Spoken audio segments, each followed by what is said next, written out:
আজ সময় এসেছে সাজাতে হবে এই দিনের বাগান, শুধু হেলায় খেলায় যেন কেটে না যায় সম্ভাবনার ক্ষণ। আজ সময় এসেছে সাজাতে হবে এই দিনের বাগান,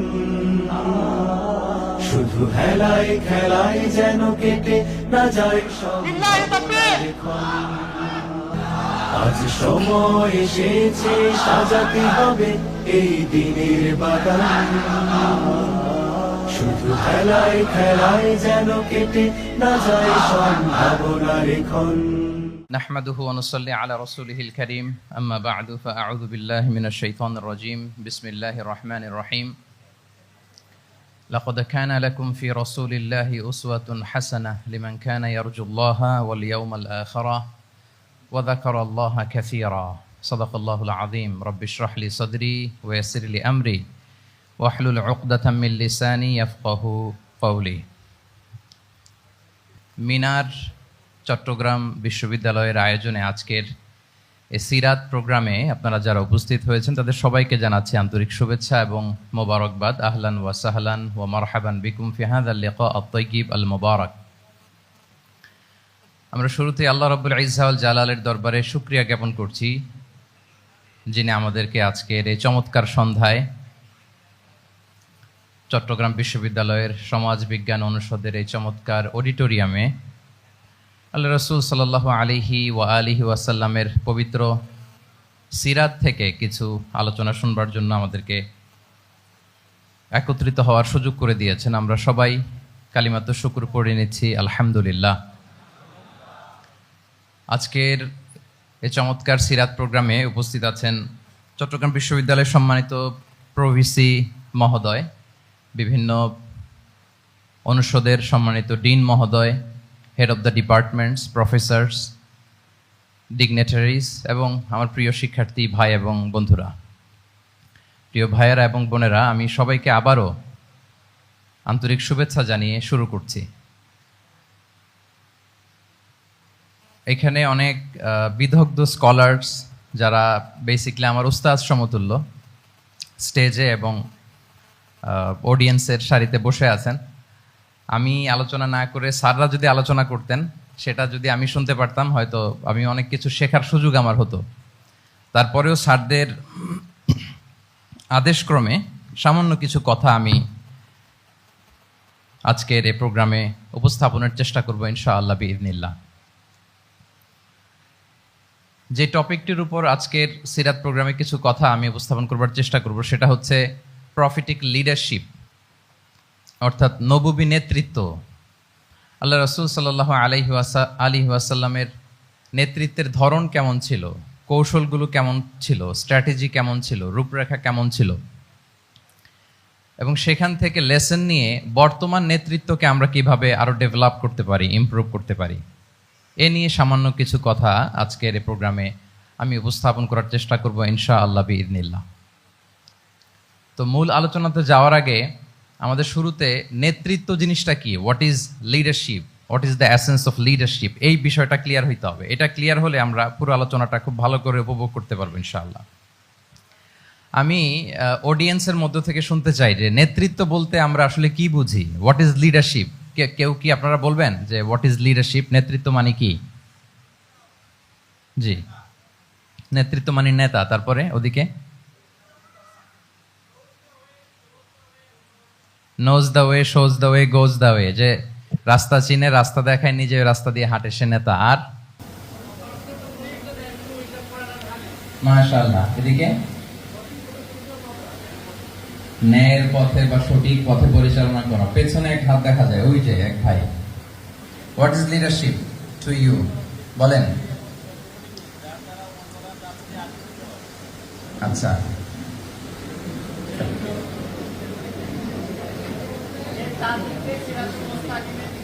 সিরাতুল মুস্তাকিমের দিকে নিয়ে যেতে হবে।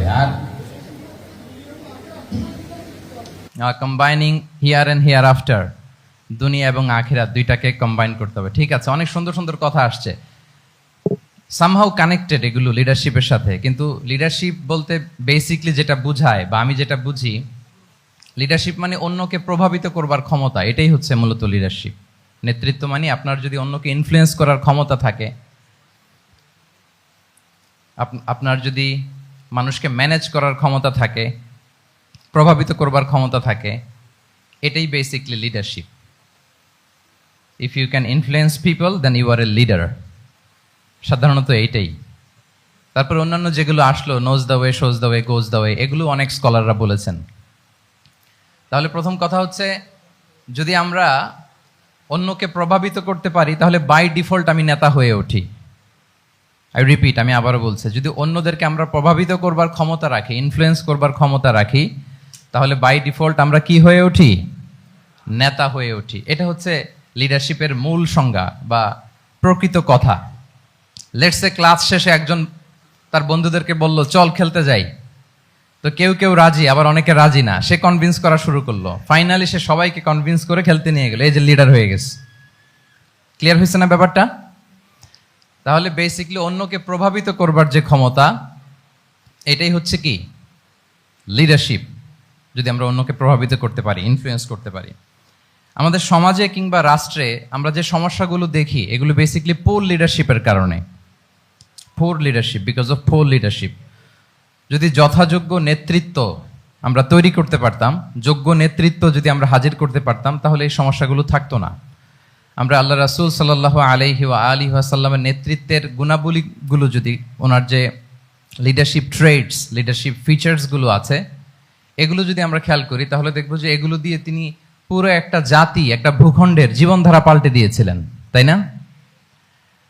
তাহলে নেতৃত্বের দিক থেকে অ্যাজ এ লিডার তিনি কতটা সফল, এটা খুব ক্লিয়ার আমাদের কাছে। আমরা এখন দেখার চেষ্টা করব যে রাসূল সাল্লাল্লাহু আলাইহি ওয়াসাল্লামের লিডারশিপটা আসলে কোন ধরনের লিডারশিপ ছিল, কোন ধরনের নেতৃত্ব ছিল, এবং সেখান থেকে বর্তমান সময়ে আমরা কি করে যুগোপযোগী নেতৃত্ব তৈরি করতে পারি। প্রথম যেটা বলতে হবে সেটা হচ্ছে, আল্লাহ রাসূল সাল্লাল্লাহু আলাইহি ওয়া আলিহি ওয়াসাল্লামের নেতৃত্বটা ছিল সার্ভেন্ট লিডারশিপ। সার্ভেন্ট লিডারশিপ মানে হচ্ছে কাজের মধ্য দিয়ে নেতা হওয়া। বেসিক্যালি আপনি যখন মানুষের কাজে লাগবেন বা কাজে আসবেন, তখনই আপনি নেতা। যদি আপনাকে সমাজে কোনো কাজে না লাগে, সমাজে যদি আপনি রেলেভেন্ট হতে না পারেন, কাউকে সাপোর্ট করতে না পারেন, গাইড করতে না পারেন, তাহলে তো নেতা হয়ে ওঠা আপনার পক্ষে সম্ভব হবে না। তাহলে যদি কাজে লাগা যায় মানুষের, আপনি যদি কাজে লাগেন, আপনি যদি মানুষের উপকারে আসেন, তাহলে by default you are a leader. If you are society oriented, if you are people oriented, if you are service oriented, by default you are a leader. আমরা যদি আল্লাহ রাসূল সাল্লাল্লাহু আলাইহি ওয়া আলিহি ওয়াসাল্লামের জীবনের দিকে একটু খেয়াল করি, তাহলে দেখবো যে নবী হওয়ার আগেও কিন্তু আল্লাহ রাসূল সাল্লাল্লাহু আলাইহি ওয়াসাল্লামের এই ক্যারেক্টারিস্টিক্স গুলো ছিল, এই ফিচারগুলো ছিল। উনি মানুষের অনেক কাজে এসেছেন, তিনি মানুষকে সাপোর্ট করতেন, বিপদে তাদের পাশে দাঁড়াতেন, তাই না? তিনি তো অফিসিয়ালি 40 বছর বয়সে নবী হলেন, যদিও আল্লাহর এলেমে তিনি অনেক আগে থেকেই নবী।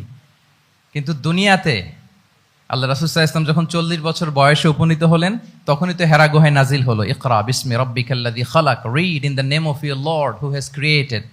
এই যে 5টা আয়াত নাজিল হলো, উনি নিয়ে আসলেন, কাঁপতে লাগলেন। খাদিজা রাদিয়াল্লাহু তাআলা আনহার কাছে বললেন যে, মনে হয় আমি মারা যাব, আমাকে কম্বল চাপা দাও, আমার ভয় লাগছে, আমি কাঁপছি। তখন খাদিজা রাদিয়াল্লাহু তাআলা আনহা ওনাকে আশ্বস্ত করলেন, ওয়াল্লাহি লা ইউখজিকাল্লাহু আবাদা, আপনি ভয় পাবেন না, আল্লাহ আপনাকে অপদস্থ করবেন না। ইন্নাকা লা তাসিলুর রাহিমা ওয়া তাসদুকুল হাদিসা, নিশ্চয় আপনি আত্মীয়তার সম্পর্ককে বজায় রাখেন, আপনি সবসময় সত্য কথা বলেন। ওয়া তাহমিলুল কাল্লা, আপনি মানুষের বোঝা বয়ে দেন। ওয়া তাকসিবুল মা'দুমা, যার উপার্জন করার কোনো সক্ষমতা নেই তার জন্য আপনি উপার্জন করেন, তাকে আপনি ফিনান্সিয়াল সাপোর্ট করেন। ওয়া তাকরিউদ দাইফা, আপনি মেহমানকে খাওয়ান। ওয়া তুঈনু আলা নাওয়াইবিল হক, সত্য যেখানে বিপন্ন সেখানে আপনি সত্যের বীর সেনানী হয়ে দাঁড়িয়ে যান। তো এই ফিচার যাদের মধ্যে থাকে, এমন ব্যক্তিত্বকে আল্লাহ তাআলা কখনোই অপমান করতে পারেন না। আপনি চিন্তিত হবেন না, ডোন্ট ওয়ারি অ্যাবাউট ইট, কোনো ভয় নাই, কোনো চিন্তা নাই, আপনি আশ্বস্ত হন। তাহলে দেখেন, এই যে 6টা গুণের কথা খাদিজা রাদিয়াল্লাহু তাআলা আনহা বললেন, এগুলো কিন্তু রাসূল সাল্লাল্লাহু আলাইহি ওয়াসাল্লাম নবী হওয়ার আগের গুণ। অর্থাৎ 40 বছর বয়সে তিনি উপনীত হওয়ার আগেই ওনার এই অভ্যেস ছিল যে উনি অন্যের বোঝা বইয়ে দিতে হেল্প করতেন, মানুষকে সাপোর্ট করতেন। যার উপার্জন করার সুযোগ নাই, ক্ষমতা নাই, তাকে তিনি উপার্জন করে দিতেন, মানে তাকে ফিনান্সিয়ালি সাপোর্ট করতেন, মেহমান খাওয়াতেন। তার মানে নবী হওয়ার আগেই উনি জনকল্যাণমূলক কাজে নিজেকে সম্পৃক্ত রেখেছেন। মানুষকে তিনি সাপোর্ট করতেন, মানুষকে হেল্প করতেন, উনি মানুষের কাজে লাগতেন। আর যে মানুষের কাজে লাগে, মানুষের উপকারে আসে, জনকল্যাণমূলক কাজে নিজেকে সম্পৃক্ত রাখে, বাই ডিফল্ট সে নেতা, বাই ডিফল্ট সে কি নেতা হয়ে যায়। তাহলে to serve before to lead, নেতৃত্ব এটা আসলে পজিশনের সাথে সম্পৃক্ত না, ইটস অল অ্যাবাউট ইনফ্লুয়েন্স। আপনার বাবা নেতা ছিল, আপনি ছেলে তো আপনি নেতা, এটাকে নেতৃত্ব বলে না। আপনি যদি মানুষকে প্রভাবিত করবার ক্ষমতা হাসিল করেন, মানুষের কাজে আসেন, আপনাকে যদি সমাজে কাজে লাগে, আপনি মানুষকে সাপোর্ট করেন, তখন আপনি নেতা হয়ে ওঠেন। তাহলে রাসূল সাল্লাল্লাহু আলাইহি ওয়াসাল্লামের লিডারশিপটা যদি বুঝতে হয়, প্রথম কথা হচ্ছে ওনার লিডারশিপের প্যাটার্নটা ছিল সার্ভেন্ট লিডারশিপ, মানে সার্ভিস দেওয়ার মধ্য দিয়ে উনি নেতা বনে গেছেন। নবী হওয়ার আগেই ওনার মধ্যে এই ট্রেড ছিল, উনি মানুষকে সার্ভিস দিতেন। আরবিতেও একটা কথা আছে, সাইয়্যিদুল কওমি খাদিমুহুম, মানে যিনি সমাজের নেতা তিনি হবে সমাজের সবচেয়ে বড় খাদেম। যিনি নেতা হবেন তিনি সমাজের সবচেয়ে বড় কি হবেন? খাদেম হবেন। তাহলে রাসূলুল্লাহ সাল্লাল্লাহু আলাইহি ওয়া আলিহি ওয়াসাল্লামের লিডারশিপটা ছিল সার্ভেন্ট লিডারশিপ। আমি টোটাল, যদি সময় আমাকে পারমিট করে, বসার যে সিটিং ক্যাপাসিটি তার চেয়ে শ্রোতা মাশাআল্লাহ অনেক বেশি, সাফোকেটিংও হচ্ছে। যদি আপনারা অধৈর্য না হয়ে যান, মোট 12টা পয়েন্ট আলোচনা করবার চেষ্টা করবো ইনশাআল্লাহ বিইذنিল্লাহ। তাহলে প্রথম পয়েন্টটা হচ্ছে, আমি আবার মাঝে মাঝে একটু জিজ্ঞেস করব, দেখবো যে আছেন কিনা আমার সাথে। প্রথম পয়েন্টটা হচ্ছে, প্রথম পয়েন্টটা কি? এই তো বলতে পারছে একজন, সবাই বলি প্রথম পয়েন্টটা কি? সার্ভেন্ট লিডারশিপ, মানে to serve before to lead. নেতা হওয়ার আগে খাদেম হইতে হবে। কি হইতে হবে? খাদেম হইতে পারলে আপনি বাই ডিফল্ট কি? নেতা। তাহলে আল্লাহ রাসূল সাল্লাল্লাহু আলাইহি ওয়া আলিহি ওয়াসাল্লামের নেতৃত্বের প্রথম কথা হচ্ছে ওনার লিডারশিপ প্যাটার্নটা ছিল সার্ভেন্ট লিডারশিপ। এটা হচ্ছে নাম্বার 1। 2 নাম্বার কথা হচ্ছে, নেতৃত্বের জন্য যেটা লাগে সেটা হচ্ছে কম্পিটেন্স। কিছু কম্পিটেন্স লাগে, এর মধ্যে অন্যতম কম্পিটেন্স হচ্ছে অ্যালোকুয়েন্স, বাগ্মিতা, বক্তব্যের পারঙ্গমতা, এটা লাগে। মানে যিনি নেতা হবেন তিনি কথা বলতে জানতে হবে, কথা বলতে পারতে হবে। এবার বলেন তো, আল্লাহ রাসূল সাল্লাল্লাহু আলাইহি ওয়াসাল্লামের এই কোয়ালিটিটা ছিল কি ছিল না? অসাধারণ কমিউনিকেশন স্কিল ছিল আল্লাহ রাসূল সাল্লাল্লাহু আলাইহি ওয়া আলিহি ওয়াসাল্লামের। এবং ওনার পাবলিক স্পিকিং এর যে কি দক্ষতা, আমরা ওনার বিভিন্ন বক্তব্যে, ওনার জুমার খুতবায়, ওনার বিভিন্ন আলোচনায়, বক্তব্যগুলো থেকে আমরা বুঝতে পারি। তাহলে নেতা হইতে হলে তার এলোকোয়েন্স লাগে, বাগ্মিতা লাগে। একজন মানুষ সর্বপ্রথম কোন জিনিসের প্রেমে পড়ে জানেন? কথার প্রেমে পড়ে। কিসের? কথার প্রেমে পড়ে। কথার ধরন, কণ্ঠস্বর, তার অ্যাটিটিউড, তার শব্দের জাদু, এটা মানুষের হৃদয়কে জয় করে ফেলে। আল্লাহ রাসূল সাল্লাল্লাহু আলাইহি ওয়া আলিহি ওয়াসাল্লাম তিনি নিজেও বলেছেন, ওয়া ইন্না মিনাল বায়ানি লা সিহরা, কিছু কিছু বক্তব্যের মধ্যে জাদু আছে। তো রাসূল সাল্লাল্লাহু আলাইহি ওয়াসাল্লামের এই এলোকোয়েন্স ছিল, এলোকোয়েন্স। তিনি বলতেন, উতিতু জাওয়ামিউল কালিম, আল্লাহ তাআলা আমাকে সর্বমর্ম বাচন ভঙ্গির অধিকারী করেছেন। মানে উনি যেটা বলতেন এটা ছিল very precise in wording but comprehensive in meaning. Precise in wording, শব্দের বিবেচনা এটা খুবই precise and clear, but comprehensive in meaning. এটার যে দোতনা, এটার যে appeal to the heart of the people, to the heart of the listener, এটা অসাধারণ, মানুষের হৃদয়কে জয় করে ফেলতো। আল্লাহু আকবার। তাহলে নেতা হইতে হইলে তার কমিউনিকেশন স্কিল লাগবে। কি বলেন? লাগবে? এখন নেতা আসছে, উনি বক্তব্য করতে পারতেছে না, তাহলে কি নেতা হইতে পারবে? পারবে না। তাহলে পাবলিক স্পিকিং, কমিউনিকেশন স্কিল, এটা ইটস এ মাস্ট, এটা নেতার লাগবে। যেমনটি রাসূলুল্লাহ সাল্লাল্লাহু আলাইহি ওয়া আলিহি ওয়াসাল্লামের ছিল। উনি সর্বমর্ম বাচন ভঙ্গির অধিকারী ছিলেন। বলতেন কম, কিন্তু এটার অ্যাপিল ছিল অনেক বেশি, এটার ব্যাখ্যা হয়ে যেত অনেক। রাসূল সাল্লাল্লাহু আলাইহি ওয়াসাল্লামের সবচাইতে বড় ভাষণটি ছিল বিদায় হজের ভাষণ, খুব সম্ভবত। ওই ভাষণের টেক্সটগুলোকে যদি একসাথে করা হয়, আমার মনে হয় 10 মিনিটের বেশি লাগবে না ওই টেক্সটগুলো পড়তে। তার মানে সবচাইতে বড় যে ভাষণ ওনার, ওটা কত ছিল? 10 থেকে 12 মিনিটের ভাষণ ছিল। আমরা তো ঘন্টার পর ঘন্টা বক্তব্য করি, তারপরেও তো আমরা মানুষের মনকে খুশি করতে পারি না। উনি সেই যে 1400 বছর আগে 10 মিনিটের একটা ছোট্ট ভাষণ দিলেন, গোটা বিশ্ব আজও হাবুডুবু খায় ওই ভাষণের ভেতর। ঠিক কিনা বলেন? তাহলে উতিতু জাওয়ামিউল কালিম, আমি সর্বমর্ম বাচনভঙ্গির অধিকারী।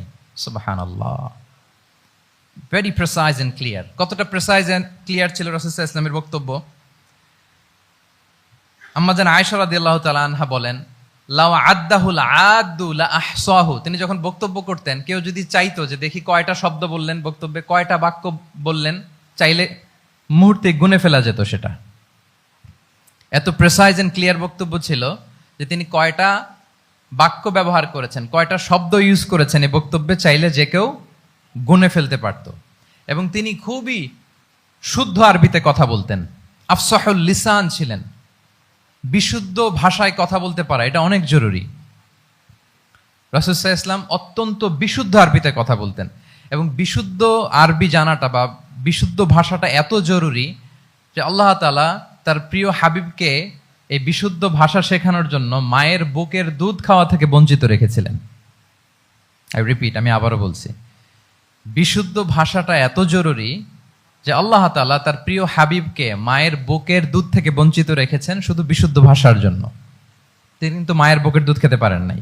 হালিমাতু সাদিয়ার সাথে সেই বনু সাদ গোত্রে চলে গিয়েছেন, সেখানে ছিলেন। হালিমাতু সাদিয়া ওনাকে দুধ খাইয়েছেন। এরপরে যখন মরুভূমির চমৎকার পরিবেশে একেবারে বিশুদ্ধ আরবি তিনি শিখেছেন, আবার শিশু মুহাম্মদ সাল্লাল্লাহু আলাইহি ওয়াসাল্লামকে তিনি তার মায়ের কাছে ফিরিয়ে দিয়েছেন। তাহলে চিন্তা করে দেখেন যে বিশুদ্ধ ভাষার জন্য মায়ের বুকের দুধকে স্যাক্রিফাইস করা হয়েছে। আল্লাহু আকবার। তাহলে আম্মাজান আয়েশা রাদিয়াল্লাহু তাআলা আনহা বলতেন, লাউ আদ্দাহুল আদ্দু লা আহসাহু। চাইলে যে কেউ গুনতে পারতো যে তিনি প্রিয় নবীজি কয়টা বাক্য বললেন, কয়টা শব্দ। এত প্রিসাইজ এন্ড ক্লিয়ার ছিল। অন্য বর্ণনায় এসেছে, কানা ইয়াতাকাল্লামু বিকালামিন বাইনাহু ফাসলুন। তিনি এমন ভাবে কথা বলতেন, কথার মাঝখানে মাঝখানে পজ দিতেন। কে দিতেন? পজ দিতেন, মানে একটু থামতেন যাতে করে শ্রোতারা বুঝতে পারে। ইয়াতাকাল্লামু বিকালামিন বাইনাহু ফাসলুন, বলতে বলতে মাঝে মাঝে একটা পজ দিতেন যাতে সবাই বুঝতে পারে। ইয়াহফাযুহু মান জালাসা ইলাই, আশেপাশে যারা বুঝতো, তারা বসতো, তারা সহজে এটা মুখস্থ করে ফেলতে পারতো। পজ দিয়ে দিয়ে, থেমে থেমে, এত চমৎকার করে ওনার প্রেজেন্টেশন ছিল, বক্তব্য মালাগুলো ছিল, ফলে যারা শুনতেছে ইজিলি মুখস্থ করে ফেলতে পারতো। এবং গুরুত্বপূর্ণ কথা তিনি এমফাসাইজ করতেন, 3 বার বলতেন। একবার তিনি বলতেছেন, আত্তাকওয়া হা হুনা হা হুনা হা হুনা ওয়া ইউশিরু ইলা সাদরিহি 3 মাররাত। তাকওয়াকে তিনি এখানে রেফার করেছেন। আমরা তো মনে করি তাকওয়া সব ঢুকে গেছে এইখানে, তাকওয়া ঢুকে গেছে টুপিতে, তাকওয়া ঢুকে গেছে জামাতে। এগুলো তাকওয়ার একটা নমুনা, কিন্তু আল্লাহ রাসূল সাল্লাল্লাহু আলাইহি ওয়াসাল্লাম বলেছেন তাকওয়া এখানে এখানে এখানে। এভাবে 3 বার তিনি ইঙ্গিত করেছেন। গুরুত্বপূর্ণ কথাকে তিনি এভাবে এমফাসাইজ করতেন। মাঝে মাঝে এমন আবেগঘন বক্তব্য উপস্থাপন করতেন, সাহাবারা অশ্রুসিক্ত হতো। ওয়াজিলাত মিনহাল কুলুব যারাফাত মিনহাল উয়ুন। সাহাবারা বলতেন যে আমরা অশ্রুসিক্ত হতাম, আমাদের হৃদয় বিগলিত হতো। এত চমৎকার মর্মস্পর্শী বক্তব্য তিনি করতেন। এটা প্রেক্ষাপটের আলোকে। আবার যুদ্ধের ময়দানে যখন কমান্ড করতেন, তখন আলা সাউতু ওয়াশতাদ্দা গদাবু, তিনি রেগে যেতেন। উঁচু কণ্ঠে তিনি কথা বলতেন, মনে হচ্ছে একজন সেনাবাহিনীর কমান্ডার তার ব্যাটালিয়নকে কমান্ড করছেন। আল্লাহু আকবার। তাহলে বক্তব্যের যত দিক হতে পারে, স্লো মোশনে, খুব তেজস্বী বক্তব্য, খুব জ্বালাময়ী বক্তব্য, আবার মর্মস্পর্শী বক্তব্য, সব ধরনের বক্তব্য তিনি করতেন। সুবহানাল্লাহ। তাহলে এলোকোয়েন্স, 2 নাম্বার হচ্ছে এলোকোয়েন্স। কম্পিটেন্সের খুব গুরুত্বপূর্ণ একটা অংশ হচ্ছে এলোকোয়েন্স, বাগ্মিতা। এটা একজন নেতার থাকা চাই। কি বলেন? একজন নেতার এরকম বক্তব্য দিতে জানতে হবে না? আল্লাহ রাসূল সাল্লাল্লাহু আলাইহি ওয়া আলিহি ওয়াসাল্লাম তিনি ঠিক এইভাবে বক্তব্য করতেন। মাঝে মাঝে মাঝে মাঝে তিনি ইমোশনাল ইন্টেলিজেন্স ইউজ করতেন, মানে আবেগ অনুভূতিকে নাড়িয়ে দিয়ে শ্রোতাকে প্রভাবিত করে ফেলা। স্পিরিচুয়াল ইন্টেলিজেন্স বা ইমোশনাল ইন্টেলিজেন্স তিনি বক্তব্যের মধ্যে ব্যবহার করতেন। এমনভাবে তিনি নাসিহাত করতেন, এমনভাবে কথা বলতেন, মানুষের আবেগ অনুভূতিকে তিনি নাড়িয়ে দিতেন। আল্লাহু আকবার। ছোট্ট একটা উদাহরণ এখানে আমি হাজির করি। আপনারা হুনাইনের যুদ্ধের কথা নিশ্চয়ই শুনেছেন। কত হিজরিতে হয়েছিল? হ্যাঁ, আজকে তো অনেক পুরস্কার বিজয়ীদেরকে দেখলাম আমরা, মাশাআল্লাহ। কত? 8ম হিজরি। তার মানে মক্কা বিজয়ের ইমিডিয়েট পরেই, কয়েক সপ্তাহ পরেই তো হুনাইনের যুদ্ধ হয়েছিল। তো এই হুনাইনের যুদ্ধে অনেক ওয়ার বুটিজ মুসলমানদের করতলগত হয়েছিল, মানে অনেক গানিমাত, অনেক সম্পদ ওনারা যুদ্ধ শেষে যুদ্ধলব্ধ সম্পদ হিসেবে পেয়েছিলেন। 24,000 উট। কত উট? 24,000 উট, প্রায় 40,000 ভেড়া। এত পরিমাণ গনিমত যখন রাসূল সাল্লাল্লাহু আলাইহি ওয়াসাল্লাম পেলেন, তিনি এগুলো বন্টন করতে শুরু করলেন। কিন্তু রাসূল সাল্লাল্লাহু আলাইহি ওয়াসাল্লাম তিনি বন্টন করতে যে আনসারি সাহাবীদেরকে, অর্থাৎ মদিনার যে সাহাবারা, তাদেরকে কিছুই দিলেন না, বরং তিনি মক্কার সাহাবাদেরকে দিলেন, অন্যান্য গোত্রের লোকদেরকে দিলেন, আশেপাশের সবাইকে দিলেন, কিন্তু দিলেন না কাদেরকে? আনসারি সাহাবীদেরকে। তো ফলে এত বিশাল ওয়ার বুটিজ, এর মধ্যে থেকে কিছুই আনসারিরা পেল না। ওনাদের মধ্যে ক্ষোভের জন্ম নিল, ওনাদের মধ্যে একটু অসন্তোষ তৈরি হলো, ক্ষোভের জন্ম হলো, এবং ক্ষোভ থেকে ওনারা সমালোচনা করতে আরম্ভ করলেন আল্লাহ রাসূল সাল্লাল্লাহু আলাইহি ওয়াসাল্লামের। এবং সমালোচনা করতে করতে এটা এমন পর্যায়ে চলে গেল, এক পর্যায়ে তারা বলতে আরম্ভ করলো যে আমরা ওনার জন্য জান দিলাম, জীবন দিলাম, আজকে উনি এত সম্পদ পেয়ে সব নিজ এলাকার লোকদের মাঝে বন্টন করে দিল, এটা কি ঠিক করলো উনি? আল্লাহ তাআলা আল্লাহর নবীকে ক্ষমা করুক, আল্লাহ তার রাসূলকে ক্ষমা করুক। মানে কেমন যেন রাসূল একটা ভুল করে ফেলছেন, রাসূল সাল্লাল্লাহু আলাইহি ওয়াসাল্লাম ওনাদেরকে দিতে বাধ্য ছিলেন, এটা যেহেতু দেন নাই, আল্লাহ তার রাসূলকে ক্ষমা করুক, এরকম একটা কথা তারা বলে ফেললেন। তো এটা তো অনেক বড় কথা। আল্লাহ রাসূল সাল্লাল্লাহু আলাইহি ওয়া আলিহি ওয়াসাল্লাম যখন এই কথা শুনলেন, তখন তিনি আনসারী সাহাবীদেরকে জড়ো করে একটা গেট টুগেদার করে এমন ইমোশনালি ওনাদেরকে কাবু করলেন, ইমোশনাল ইন্টেলিজেন্স ইউজ করলেন। এখানে তারা এসেছিল ক্ষোভ নিয়ে, অসন্তোষ নিয়ে, পরে সবাই কান্না করে রাসূল সাল্লাল্লাহু আলাইহি ওয়াসাল্লামের কাছে ক্ষমা চেয়ে সেই মজলিস থেকে উঠতে বাধ্য হয়েছে। তিনি সবাইকে ডেকে বললেন, ইয়া মা'আশারাল আনসার, আলাম আতিকুম দুল্লালান ফাহাদাকুমুল্লাহ ওয়া আলাতান ফাআগনাকুমুল্লাহ ওয়া আ'দাআন ফাআল্লাফাল্লাহু বাইনা কুলুবিকুম। চমৎকার চমৎকার এক্সপ্রেশন, যে ওহে আনসাররা, আমি কি তোমাদেরকে পথভ্রষ্ট পাইনি, পথহারা পাইনি? আমার ওসিলায় তোমরা হেদায়েতের দেখা পেয়েছো। আমি কি তোমাদেরকে নিঃস্ব পাইনি? আমার ওসিলায় তোমরা সমৃদ্ধ হয়েছো, সম্পদশালী হয়েছো। আমি কি তোমাদেরকে যুদ্ধরত অবস্থায় পাইনি? আউস খাজরাজ তোমরা তো ফাইট করতেছিলে ইচ আদার, আমি যে তোমাদের মধ্যে সম্প্রীতি আর ভালোবাসার মেলবন্ধনে তোমাদেরকে একত্রিত করে দিলাম। আওয়াজাতুম ফি আনফুসিকুম ফি লুআআতিম মিনাদ দুনিয়া, আর দুনিয়ার সামান্য কিছু জিনিসের কারণে তোমরা মনে কষ্ট পাচ্ছ, যেটা দিয়ে আমি কিছু মুসলিমদের হৃদয়কে আকৃষ্ট করছিলাম।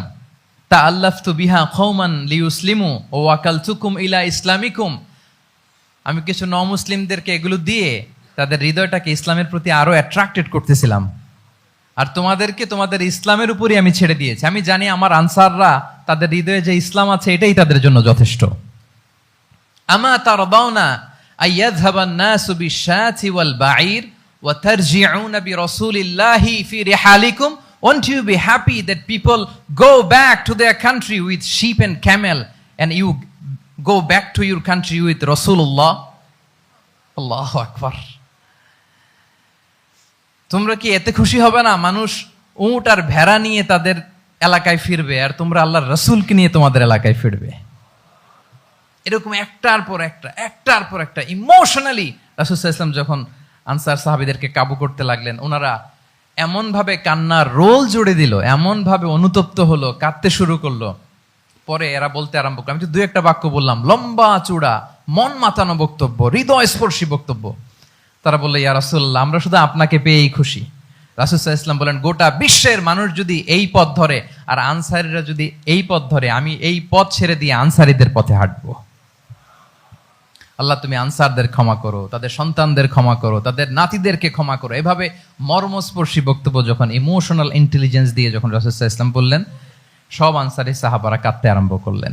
সবাই ফাবাকাল কওমু হাত্তা আখদালু লুহাহুম, তাদের প্রত্যেকের দাড়ি ভিজে গেল, এমন কান্না জুড়ে দিল। আল্লাহু আকবার। তাহলে এটা ছিল রাসূল সাল্লাল্লাহু আলাইহি ওয়াসাল্লামের বক্তব্যের মাধ্যমে শ্রোতাদের মাঝখানে প্রভাব সৃষ্টি করার ক্ষমতা।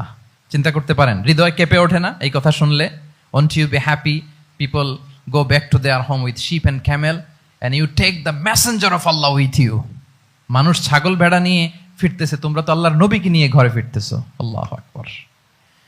তাহলে এই কম্পিটেন্সটা লাগে একজন নেতার, তিনি এরকম মর্মস্পর্শী বক্তব্য দিতে জানতে হবে। কি বলেন? এটা দরকার আছে না?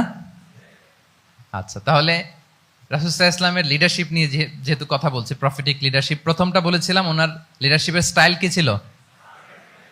এই তো মুখস্থ হয়ে গেছে মাশাআল্লাহ। আবার লেটস মেক এ নয়েজ, প্রথমটা কি ছিল? Servant leadership. 2 নম্বরে এলোকুয়েন্স, বাগ্মিতা, বক্তব্যের পারঙ্গমতা চাই একজন নেতার মধ্যে, যেটা আল্লাহ রাসূল সাল্লাল্লাহু আলাইহি ওয়াসাল্লামের ছিল, এবং সেখান থেকে আমাদের শেখার আছে, নেয়ার আছে, কিভাবে তিনি বক্তব্য করতেন, কিভাবে জটিল কথাকে সহজ করে উপস্থাপন করতেন, কিভাবে এত চমৎকার করে তিনি ক্রাউড হ্যান্ডেল করতেন। দুটো গেল। 3 নাম্বার হচ্ছে আল্লাহ রাসূল সাল্লাল্লাহু আলাইহি ওয়া আলিহি ওয়াসাল্লামের নেতৃত্বের গুণাবলীগুলো যদি আমরা লিস্ট ডাউন করি, 3 নাম্বার হচ্ছে কম্পেশন। কম্পেশন, a leader should be compassionate. 3 number হচ্ছে কম্পেশন, মানে সফট হার্টেড, দয়াদ্র হৃদয় হতে হবে। আপনি মানুষের দুঃখ যদি আপনাকে কাঁদায় তবেই আপনি নেতা। কি বলেন? মানুষের দুঃখ দেখে, কষ্ট দেখে যদি আপনার মধ্যে কান্না আসে বুক ফেটে, তবেই আপনি নেতা। তাহলে দয়াদ্র হতে হয় নেতাকে, তাকে দয়ালু হতে হয়, কম্পেশনেট হতে হয়, দয়াদ্র হৃদয়ের হতে হয়। আমরা আল্লাহ রাসূল সাল্লাল্লাহু আলাইহি ওয়াসাল্লামের দিকে যদি তাকাই, ওনার তো একটা উপাধি হচ্ছে রাহমাতাল লিল আলামিন। আল্লাহ রাসূল সাল্লাল্লাহু আলাইহি ওয়াসাল্লামের উপাধি কি? ওমা আরসালনাকা ইল্লা রাহমাতাল লিল আলামিন, we have not sent you but as mercy for all the worlds. নবী হে, আপনাকে সবার জন্য আমি মার্সি করে পাঠিয়েছি, রাহমা করে পাঠিয়েছি। আপনি সবার জন্য রহমত, মানুষের জন্য, ম্যানকাইন্ড, জিনকাইন্ড, অ্যানিমালস, সবার জন্য আপনি রাহমা, মার্সি। তাহলে একজন মানুষ যখন নেতা হয়ে উঠতে চাইবে, নেতৃত্বের অন্যতম একটা লিডারশিপ ট্রেইট হচ্ছে কম্পেশন। অন্যের ব্যথায়, অন্যের দুঃখে তার কান্না আসতে হবে, সফট হার্টেড হইতে হবে তাকে, মাঝে মাঝে দয়াদ্র হৃদয়ের হতে হবে, তবেই সে নেতা। রাসূল সাল্লাল্লাহু আলাইহি ওয়াসাল্লাম কতটা দয়াদ্র ছিল, আল্লাহ তাআলা অন্য আয়াতে বলছেন, ফাবিমা রাহমাতিম মিনাল্লাহি লিনতা লাহুম ওয়ালাউ কুনতা ফাযযান গালিযাল কলবি লানফাদ্দু মিন হাওলিক। নবী হে, আল্লাহর অশেষ অনুগ্রহে আপনি খুব কোমল ভাষী হয়েছেন, কোমল হৃদয়ের হয়েছেন। লিনতা লাহুম, সবার জন্য আপনি সফট হার্টেড হয়েছেন আল্লাহর অনুগ্রহে। যদি আপনি সফট হার্টেড না হয়ে আপনি যদি কঠোর হৃদয়ের অধিকারী হতেন, তাহলে এখন লোকেরা যেমনি আপনাকে ঘিরে রাখে, আপনার চারিপাশে সবাই ঘিরে রাখতো না। আল্লাহু আকবার। সাহাবারা সব সময় রাসূল সাল্লাল্লাহু আলাইহি ওয়াসাল্লামের সঙ্গ পেতে চাইতো, অ্যাকম্পানি চাইতো, ঘিরে রাখতো। এমনকি অনেক সাহাবীর ঘরে ভালো না লাগলে রাসূল সাল্লাল্লাহু আলাইহি ওয়াসাল্লামের কাছে চলে আসতো। এমনকি অনেক সাহাবী বলতেন যে আমার পেটে ক্ষুধা লাগলেই আমি রাসূলের কাছে যেতাম, কারণ রাসূলের চেহারা দেখলে আমার পেটের ক্ষুধা উধাও হয়ে যেত। ফাবিমা রাহমাতিম মিনাল্লাহি লিনতা লাহুম, নবী হে, আল্লাহর অনুগ্রহে আপনি কোমল ভাষী হয়েছেন। তাহলে কোমল হৃদয়ের হওয়া, সফট হার্টেড হওয়া, দয়াদ্র চিত্তের হওয়া, এটা অন্যতম একটা লিডারশিপ ট্রেট। এত দয়াদ্র ছিলেন, আল্লাহ তাআলা বলছেন, ফালাআল্লাকা বাখিউন নাফসাকা আলা আসারিহিম ইল্লাম ইউমিনু বিহাযাল হাদীসি আসাফা। রাসূল সাল্লাল্লাহু আলাইহি ওয়াসাল্লাম বারবার মক্কার কুরাইশদের কাছে যেত, বারবার কাফিরদের কাছে যেত, যেন তারা ঈমান আনে, যেন তারা খারাপ রাস্তা ছেড়ে দিয়ে ভালো রাস্তায় আসে। বারবার চিন্তা করতো যে ইস, কেন তারা লা ইলাহা পড়ে না, কেন তারা সত্যের পথে ফিরে আসে না। হায় রে, একটুর জন্য তো তারা সামান্য আমার কথাটা শুনলেই তো বেঁচে যেত, ইস একটু আমার কথা মানলেই তো জাহান্নাম থেকে বেঁচে যেত। এরকম অস্থির হয়ে তাদের পেছনে ছুটতেন। আল্লাহ তাআলা বলেছেন, নবী হে, আপনি ওদের পেছনে ছুটতে ছুটতে আপনি তো নিজেকেই শেষ করে দিবেন। বাখিউন নাফসাক, আপনি তো নিজের দিকে খেয়াল করছেন না, নিজের শরীরের দিকে খেয়াল করছেন না, নিজের স্বাস্থ্যের দিকে, সময়ের দিকে, আপনি পাগল পাড়া হয়ে তাদেরকে বাঁচানোর জন্য ছুটছেন। তাহলে কতটা দয়াদ্র, কোমল হৃদয়ের অধিকারী হলে যে কাফেররা রাসূল সাল্লাল্লাহু আলাইহি ওয়াসাল্লামকে ফিজিক্যালি, মেন্টালি এমন কোনো টর্চার নেই, করে নাই, তাদের পিছনে পিছনে ছুটতেন তিনি। হায় রে, একটু যদি ইমানের রাস্তায় আনা যায়, কোনোভাবে যদি তাদেরকে বুঝিয়ে কনভিন্স করা যায়, তাহলে কম্প্যাশনেট, দয়ালু হওয়া, এটা নেতৃত্বের অন্যতম একটা গুণ। আপনার হৃদয়ে দয়া থাকতে হবে, মায়া থাকতে হবে সবার জন্য, কারণ নেতা তিনি তো সবার। লেটস সে বাংলাদেশের যিনি প্রধানমন্ত্রী হবেন, আরো রেলেভেন্ট হয়ে যাচ্ছে এখন কথা, সামনে তো নির্বাচন আসতেছে, সো কেউ না কেউ তো প্রধানমন্ত্রী হবে। তো উনি যখন প্রধানমন্ত্রী হবে ধরেন, উনি কি শুধু ওনার দলের প্রধানমন্ত্রী হবেন? তাহলে উনি 18 কোটি মানুষের প্রধানমন্ত্রী হবেন, ঠিক কিনা বলেন? তাহলে সবার জন্য ওনার হৃদয়ে দয়া ভালোবাসা এটা থাকার দরকার আছে না নাই? তিনি সবার প্রতি কোমল হৃদয়ের হইতে হবে, দয়াদ্র হইতে হবে। প্রধানমন্ত্রী উনি শুধু নিজ দলের প্রধানমন্ত্রী নন, 18 কোটি মানুষের প্রধানমন্ত্রী। তাহলে সফট হার্টেড হইতে হবে। রাসূল সাল্লাল্লাহু আলাইহি ওয়াসাল্লামের মধ্যে এটা ছিল। সবসময় তিনি মাজলুমদের পাশে থাকতেন। আপনারা হিলফুল ফুজুলের কথা জানেন। ওনার বয়স যখন 35, ইয়ামানের এক ব্যবসায়ী আসছিল মক্কায় ব্যবসা করতে। পণ্য বিক্রির পরে আস ইবনে ওয়াইল নামে এক দুষ্ট জালেম, সে পণ্য নিয়ে বলে, আমরা এই এলাকার লোক, আমরা দাম দিব না, কি করতে পারো করো। এই লোক কান্না জুড়ে দিল। তার কান্না দেখে রাসূল সাল্লাল্লাহু আলাইহি ওয়াসাল্লামের হৃদয়ে দয়া হলো। তিনি ওনার চাচা জুবাইর ইবনে আব্দুল মুত্তালিব সহ ওনার মতো যারা ইয়াং স্টার আছে সবাইকে নিয়ে একটা সংঘ করলেন। এটাই তো হালাফুল ফুদুল, মূলত নাম হচ্ছে হালাফুল মুত্তাইয়িবিন। জাহিলি যুগে ওনাদের প্রথা ছিল, কোনো একটা ভালো কাজে কেউ যখন এক হতো, রং ভর্তি বালতির ভেতরে হাত ঢুকিয়ে তারা পাথরের মধ্যে ওই হাতের ছাপ দিত, সবাই ওইখানে ছাপ দিত। ফলে কাইন্ড অফ কভেনেন্ট, এটা একটা চুক্তির মতো যে আমরা চুক্তিবদ্ধ হলাম, এগ্রিমেন্ট করলাম যে আমরা সবাই এক। তো রাসূল সাল্লাল্লাহু আলাইহি ওয়াসাল্লাম ওনার মতো ইয়াংস্টারদেরকে নিয়ে এই হালাফুল মুত্তাইয়িবিন বা হালাফুল ফুদুল করেছেন। এবং এটার মূল কথা ছিল, মূল স্লোগান ছিল নাহনু মাআল মাজলুম দিদ্দা যালিম, আমরা সবসময় মাজলুমের পক্ষে থাকবো, জালিমের বিপক্ষে। এটা ছিল হিলফুল ফুজুলের কি মূল শিক্ষা। এভাবে সব সময় তিনি মাজলুমদের সাথে ছিলেন। শ্রমিক সাহাবীদেরকে বড্ড ভালোবাসতেন, শ্রমজীবীদেরকে বড্ড ভালোবাসতেন। এমনকি বিদায় হজের মতো এরকম গুরুত্বপূর্ণ ভাষণও শ্রমজীবীদের কথা বাদ যায়নি, গরিবদের কথা বাদ যায়নি। আরিকাআকুম আতঈমুহুম মিম্মা তাআকুলুন ওয়ালবাসুহুম মিম্মা তালবাসুন। খবরদার, সেদিনও বলেছিলেন সেই বিদায় হজের ভাষণে, তোমরা তোমাদের শ্রমজীবী লোকদের কথা ভুলে যেও না, তোমাদের স্টাফদের কথা, তোমাদের দাস দাসীদের কথা।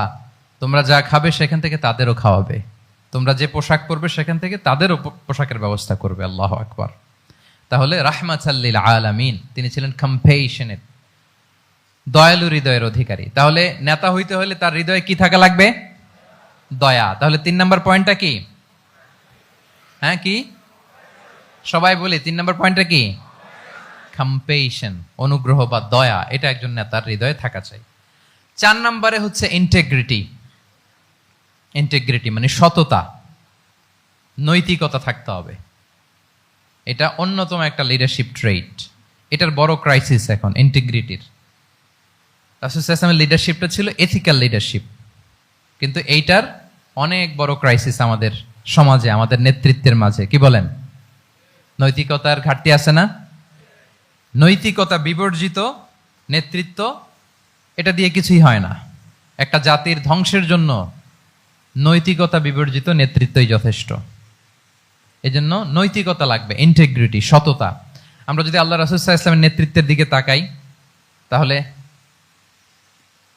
ওনার সততা, ওনার সত্যবাদিতা, ওনার আমানতদারিতা নিয়ে যদি আমরা একটু সিরাতের পরতে পরতে খেয়াল করি, এমনকি নবী হওয়ার আগে যদি খেয়াল করি, তাহলে দেখব যে মক্কার লোকেরা আল্লাহ রাসূল সাল্লাল্লাহু আলাইহি ওয়াসাল্লামকে আস-সাদিক, আল আমিন উপাধিতে ভূষিত করেছেন। সুবহানাল্লাহ, মানে সত্যবাদী, ট্রুথফুল এন্ড ট্রাস্টওয়ার্দি। স্বয়ং মক্কার লোকেরা, মক্কার মুশরিকরা রাসূল সাল্লাল্লাহু আলাইহি ওয়াসাল্লামকে উপাধি দিয়েছিলেন আল আমিন। কি উপাধি দিয়েছিলেন? আল আমিন। তার মানে কখনো মিথ্যা বলেননি, কখনো আমানতের খেয়ানত করেননি। যখন আয়াত নাজিল হলো ওয়া আনজির আশিরাতাকাল আকরাবিন, হে নবী আপনি আপনার নিকট আত্মীয়দেরকে সতর্ক করুন জাহান্নামের আযাবের, তিনি সাফা পাহাড়ের চূড়ায় উঠে গেলেন, ডাকতে আরম্ভ করলেন, ও মক্কার লোকেরা, ও আমার আত্মীয়রা, আমি যদি বলি এই পাহাড়ের পেছনে একদল ঘোড় সাওয়ার সশস্ত্র ব্যাটালিয়ন তোমাদেরকে এখনই অ্যাটাক করবে, তোমরা কি বিশ্বাস করবে? আকুনতুম মুসাদ্দিকিয়া, আমার কথা বিশ্বাস করবে? মক্কাবাসী এক বাক্যে কি বলেছিল জানেন? তারা বলেছিল নাম, অবশ্যই বিশ্বাস করব।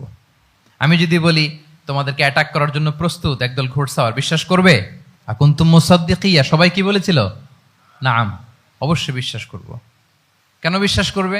বলে যে মা জাররাবনা আলাইকা ইল্লা সিদকা, we have never ever experienced a single lie from you in our life. আমরা জীবনে কোনোদিন তোমার মিথ্যা বলতে শুনি নাই। আল্লাহু আকবার। তাহলে দেখেন এই বাক্যটার ওজন কত দেখেন। মা জাররাবনা আলাইকা ইল্লা সিদকান, আমরা কখনো তোমার থেকে মিথ্যা শুনি নাই। তার মানে এক বাক্যে রাসূল সাল্লাল্লাহু আলাইহি ওয়াসাল্লামের বিগত 40 বছরের হিস্ট্রি ফুটে উঠছে। কি বলেন? বিগত 40 বছরের হিস্ট্রি এই বাক্যে আছে না নাই? মা জাররাবনা আলাইকা ইল্লা সিদকা, আমি তো কোনোদিন মিথ্যা শুনি নাই তোমার জবান থেকে, তো কেন বিশ্বাস করব না? কি নিঃসংকোচ স্বীকৃতি এলাকার লোকদের, জীবনে আমরা কোনোদিন তোমার মুখ থেকে মিথ্যা শুনি নাই, তো তুমি যদি বলো যে ঘোড়সাওয়ার অ্যাটাক করার জন্য রেডি, অবশ্যই বিশ্বাস করবো তুমি সত্যবাদী। আল্লাহু আকবার। এইটা আমাদের সমাজে অনেক বড় ক্রাইসিস, আমানতদারিতা, ট্রাস্টওয়ার্দিনেস, মানে উল্টা হয়ে গেছে। যেটা সবচেয়ে ইন্টিগ্রিটি বেশি দরকার ছিল, এটা আমাদের কম। সো এখান থেকে আমাদের শিখতে হবে, অনেক কিছু রিভাইজ করতে হবে আমাদেরকে। এই যে নতুন বাংলাদেশের চমৎকার সময় এসেছে, আর 54 বছরও হয়তো আমরা এই সুযোগ পাবো না, ঠিক কিনা? এজন্য আমাদেরকে শিখতে হবে রাসূল সাল্লাল্লাহু আলাইহি ওয়াসাল্লামের যে ইন্টিগ্রিটি, ওনার যে ট্রাস্টওয়ার্দিনেস, এই আমানতদারিতা থেকে আমাদেরকে শিখতে হবে। আমাদের নেতাদেরকেও আমানতদার হইতে হবে। প্রিয় ভাইয়েরা, তাহলে নেতাকে আস্থার জায়গা তৈরি করে নিতে হয়। রাসূল সাল্লাল্লাহু আলাইহি ওয়াসাল্লাম এটা ধীরে ধীরে তৈরি করেছেন। আপনারা জানেন যে উনি নবুয়তের আগে পার্টনারশিপে বিজনেস করতেন খাদিজা রাদিয়াল্লাহু তাআলা আনহার সাথে। মানে খাদিজা রাদিয়াল্লাহু তাআলা আনহার ইনভেস্টমেন্ট আর উনি শ্রম দিতেন। তো উনি সিরিয়াতে গিয়েছেন পণ্য নিয়ে, মালামাল নিয়ে। ওনার ব্যবসা বাণিজ্যের ধরন কেমন এটা দেখবার জন্য খাদিজা রাদিয়াল্লাহু তাআলা আনহা ওনার এক বান্ধবীকে পাঠিয়েছিলেন ওই ক্যারাভ্যানে, ওই কাফেলায়। নাম ছিল মাইসারা। কি নাম? মাইসারা। তো মাইসারাকে বলেছে, মাইসারা তুমি দেখবা যে টাকা পয়সা আবার উল্টাপাল্টা করে কিনা, ঠিকঠাক মতো ব্যবসা করে কিনা, আমার huge investment, on behalf of me তুমি এই ক্যারাভানে থাকবে আর দেখবে যে মোহাম্মদ ঠিকঠাক বিজনেসটা করে কিনা। আল্লাহু আকবার। মাইসারা এই সফর শেষে এসে খাদিজা রাদিয়াল্লাহু তাআলা আনহার কাছে এমন পজিটিভ রিভিউ দিয়েছে, এই রিভিউ শুনেই খাদিজা রাদিয়াল্লাহু তাআলা আনহা বিষ্ণু ইসলামকে বিয়ে করার জন্য রাজি হয়ে গেছেন। আলহামদুলিল্লাহ। মাইসারা এসে রিভিউ দিতে লাগলো যে মোহাম্মদ সে সবার চেয়ে আলাদা সাল্লাল্লাহু আলাইহি ওয়াসাল্লাম। তার ওঠা বসা, তার চলন বলন, তার কথন, তার ডিলিংস, তার লেনদেন সব আলাদা, অসাধারণ তিনি। আল্লাহু আকবার, তিনি অসাধারণ। তাহলে মাইসারার রিভিউ শুনে আল্লাহু আকবার, খাদিজা রাদিয়াল্লাহু তাআলা আনহা তিনি অবাক হয়ে গেলেন এবং তিনি বিয়ের প্রস্তাব পাঠালেন। রাসূল সাল্লাল্লাহু আলাইহি ওয়াসাল্লামের এই আমানতদারিতায় মুগ্ধ হয়ে কি করলেন? বিয়ের প্রস্তাব পাঠালেন। তাহলে কি পরিমাণে ট্রাস্টওয়ার্দিনেস ওনার ছিল। এবং মজার ব্যাপার, আরো মজার ব্যাপার হচ্ছে, মক্কার কুরাইশরা, মক্কার লোকেরা রাসূল সাল্লাল্লাহু আলাইহি ওয়াসাল্লামের কাছে এসে আমানতের সম্পদ গচ্ছিত রাখতো। আবু জাহেলের কাছে রাখতো না, উতবা, শাইবা, ওয়ালিদ ইবনে মুগিরা কারো কাছে রাখতো না। খেয়াল করে দেখেন, দল করে আবু জাহেলের, দল করে কার? কিন্তু আমানত রাখে কার বাসায়? কি অবাক করা কাণ্ড না? কর্মী হচ্ছে আবু জাহেলের, কিন্তু আমানতের সম্পদ রাখে কার কাছে? মুহাম্মদ সাল্লাল্লাহু আলাইহি ওয়াসাল্লামের বাসায়। রাসূল সাল্লাল্লাহু আলাইহি ওয়াসাল্লাম যেদিন হিজরত করবেন, উনি সাইয়েদনা আলী রাদিয়াল্লাহু তাআলা আনহুকে অ্যাসাইন করে গিয়েছেন যে আলী তুমি থাকো, তুমি কয়েকদিন পরে মদিনায় হিজরতে যাবা, আমার কাছে যত আমানতের সম্পদ আছে এগুলো তুমি আগে বিলি করে তারপরে যাবে। রাসূল সাল্লাল্লাহু আলাইহি ওয়াসাল্লাম আবু বকর রাদিয়াল্লাহু তাআলা আনহুকে নিয়ে চলে গেলেন। আলী রাদিয়াল্লাহু তাআলা আনহুর টানা 3 দিন লেগেছে যে ডেপোজিটগুলো রাসূল সাল্লাল্লাহু আলাইহি ওয়াসাল্লামের কাছে ছিল, আমানতের যেই জিনিসগুলো ছিল এগুলো বন্টন করতে সাইয়েদনা আলী রাদিয়াল্লাহু তাআলা আনহু 3 দিন সময় নিয়েছেন। 3 দিন। এত পরিমাণ আমানতের সম্পদ রাসূল সাল্লাল্লাহু আলাইহি ওয়াসাল্লামের কাছে ছিল। আল্লাহু আকবার। তাহলে এই আমানতদারিতা, সততা, অনেস্টি, ট্রাস্টওয়ার্দিনেস এটা অনেক জরুরি নেতৃত্বের জন্য। নেতা হতে চাইলে তাকে আমানতদার হইতে হবে। যদি একজন ট্রু লিডার কেউ হতে চায়, তার মধ্যে আমানতদারিতা চাই। কি চাই? আমানতদার। তাহলে ইন্টিগ্রিটি। 4 নাম্বার পয়েন্ট কি ছিল? ইন্টিগ্রিটি। আপনারা বোরিং হচ্ছেন না তো? কষ্ট হচ্ছে? আচ্ছা, 5 নাম্বারে হচ্ছে good interaction with followers. Good interaction with followers মানে নেতার তার ফলোয়ারের সাথে কি লাগবে? ভালো ইন্টারেকশন লাগবে, সুন্দর একটা সম্পর্ক লাগবে, ভালো বোঝাপড়া চাই। একজন ভালো নেতৃত্বের বৈশিষ্ট্য হচ্ছে নেতা তার ফলোয়ারের সাথে কি করবে? ইন্টারেক্ট করবে। এখানেই বস আর লিডারের মধ্যে পার্থক্য। বস কি করে? খালি হুকুম, অর্ডার করে শুধু। বসের কাজ হচ্ছে এই ডুজ এন্ড ডোন্টস বলে দেয়, এইটা করা যাবে, ওইটা করা যাবে, মানে অর্ডার করে, ডিরেক্ট করে। কিন্তু লিডার কি করে? গাইড করে, মেন্টরিং করে, ইন্সপায়ার করে, মোটিভেট করে। So here is the difference between leader and boss. তাহলে বসই হওয়া যাবে না। নেতা হইতে চাইলে বসই হওয়া যাবে না। You have to interact with your followers. আপনার ফলোয়ারের সাথে ইন্টারেকশন লাগবে, তবেই আপনি নেতা। আমরা দেখি রাসূল সাল্লাল্লাহু আলাইহি ওয়াসাল্লামের কেমন ইন্টারাকশন ছিল। রাসূল সাল্লাল্লাহু আলাইহি ওয়াসাল্লাম যে কোনো বড় ডিসিশনে সাহাবাদের সাথে কনসালটেশন করতেন, পরামর্শ করতেন, তারপরে সিদ্ধান্ত নিতেন। ওয়াশাবিরহুম ফিল আমর, এই আয়াতের ভিত্তিতে তিনি সবার সাথে কি করে নিতেন? সাহাবাদের সাথে পরামর্শ করে নিতেন। আপনারা দ্বিতীয় হিজরির যে বদরের যুদ্ধের কথা জানেন, বদরের প্রান্তরটা মদিনা থেকে প্রায় 130 কিলো দক্ষিণ পশ্চিমে।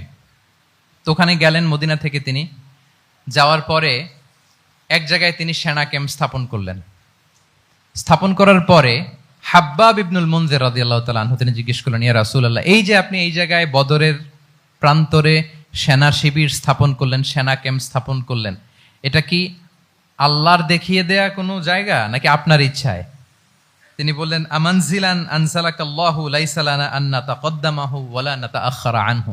এটা কি একেবারে ফিক্সড আল্লাহর পক্ষ থেকে ওহী যে এখানেই সেনা শিবির স্থাপন করতে হবে, নাকি আমহু আর রায়ু ওয়াল হারবু ওয়াল মাকিদা, নাকি এটা যুদ্ধের কৌশল হিসেবে আপনি নিজ থেকে করেছেন? রাসূল সাল্লাল্লাহু আলাইহি ওয়াসাল্লাম বললেন, না, এটা কোনো ওহী না।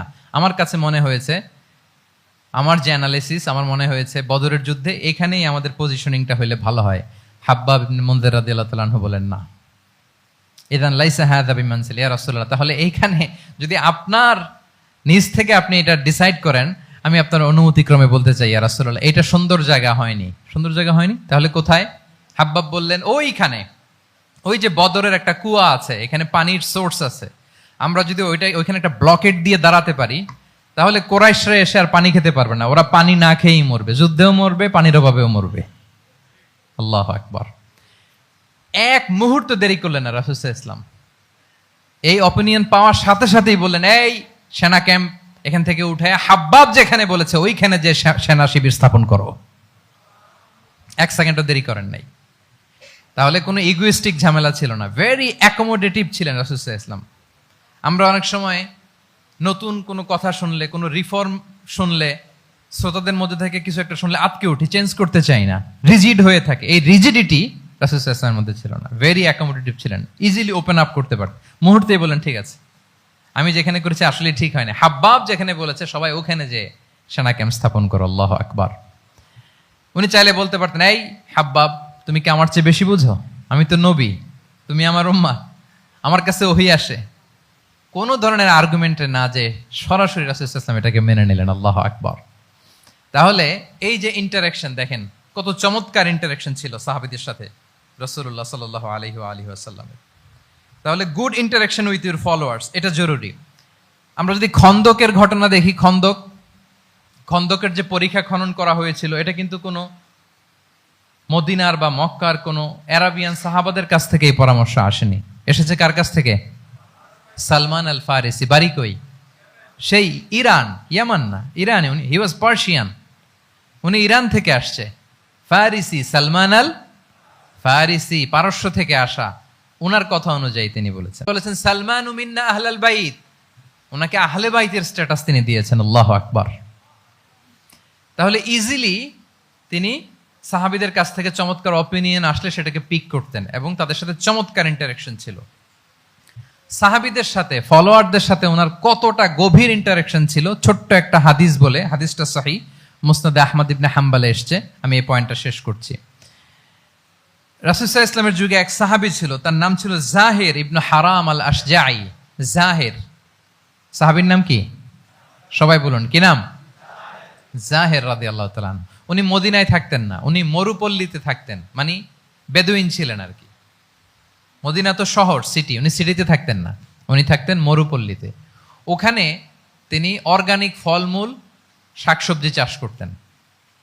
রাসূল সাল্লাল্লাহু আলাইহি ওয়াসাল্লাম ওনার এই অর্গানিক ফলমূল আর শাকসবজি খুব পছন্দ করতেন। ফলে উনি প্রায় সেই মরুপল্লী থেকে রাসূল সাল্লাল্লাহু আলাইহি ওয়াসাল্লামের জন্য অর্গানিক ফ্রেশ ফ্রুট আর শাকসবজি মদিনায় নিয়ে আসতেন এবং এগুলো ফ্রিতে দিতেন রাসূল সাল্লাল্লাহু আলাইহি ওয়াসাল্লামকে অ্যাজ এ গিফট।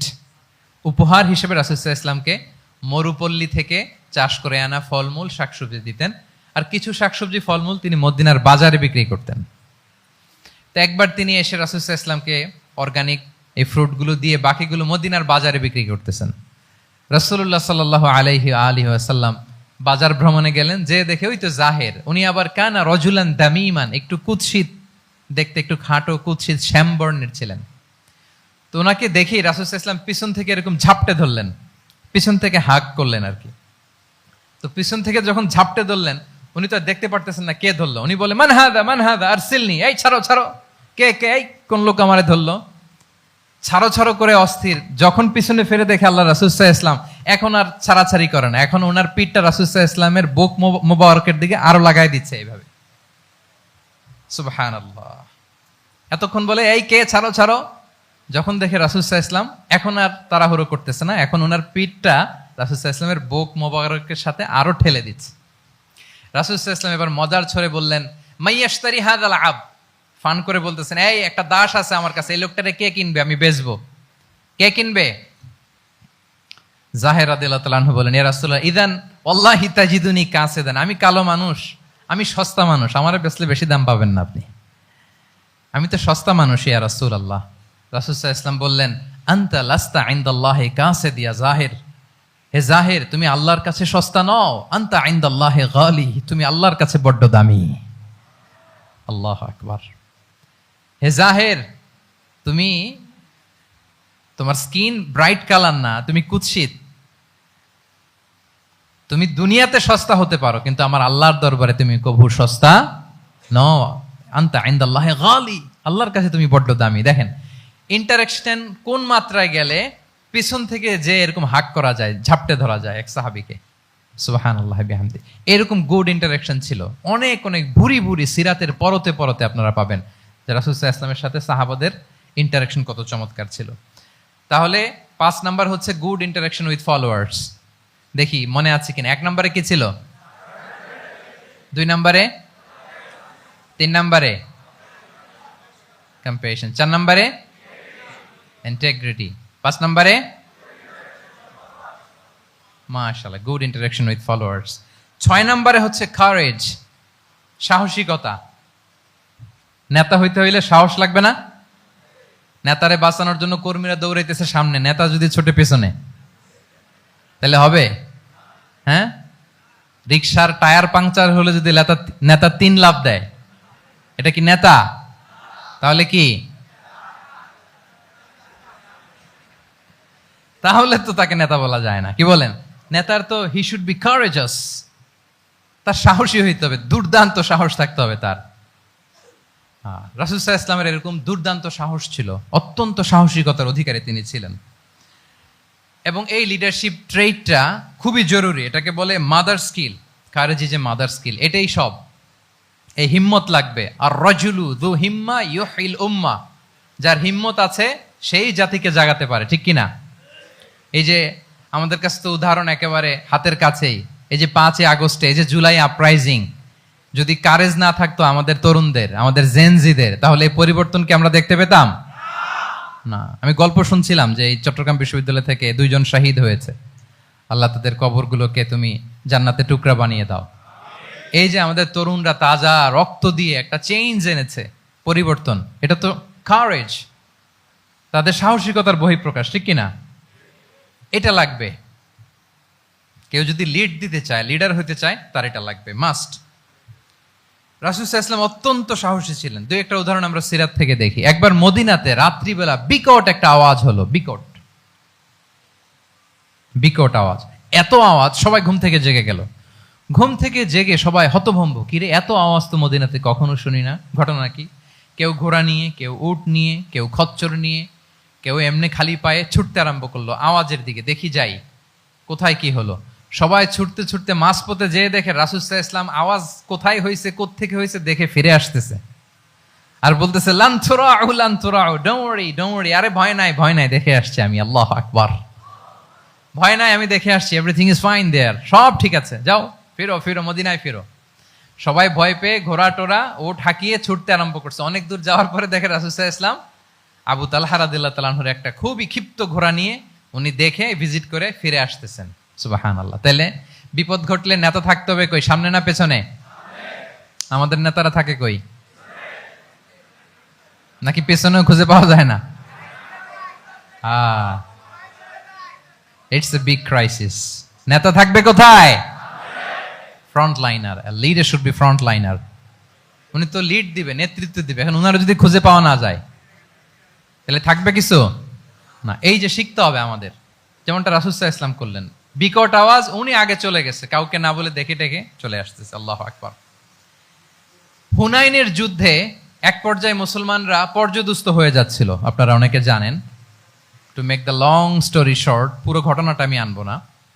সাহাবারা দিক বিদিক ছুটতে আরম্ভ করলো, পাহাড়ের উপর থেকে এমন প্রবল বেগে তীর ছোড়া হচ্ছিল, সাহাবারা টিকতে পারছিল না, কেউ এদিকে কেউ ওদিকে।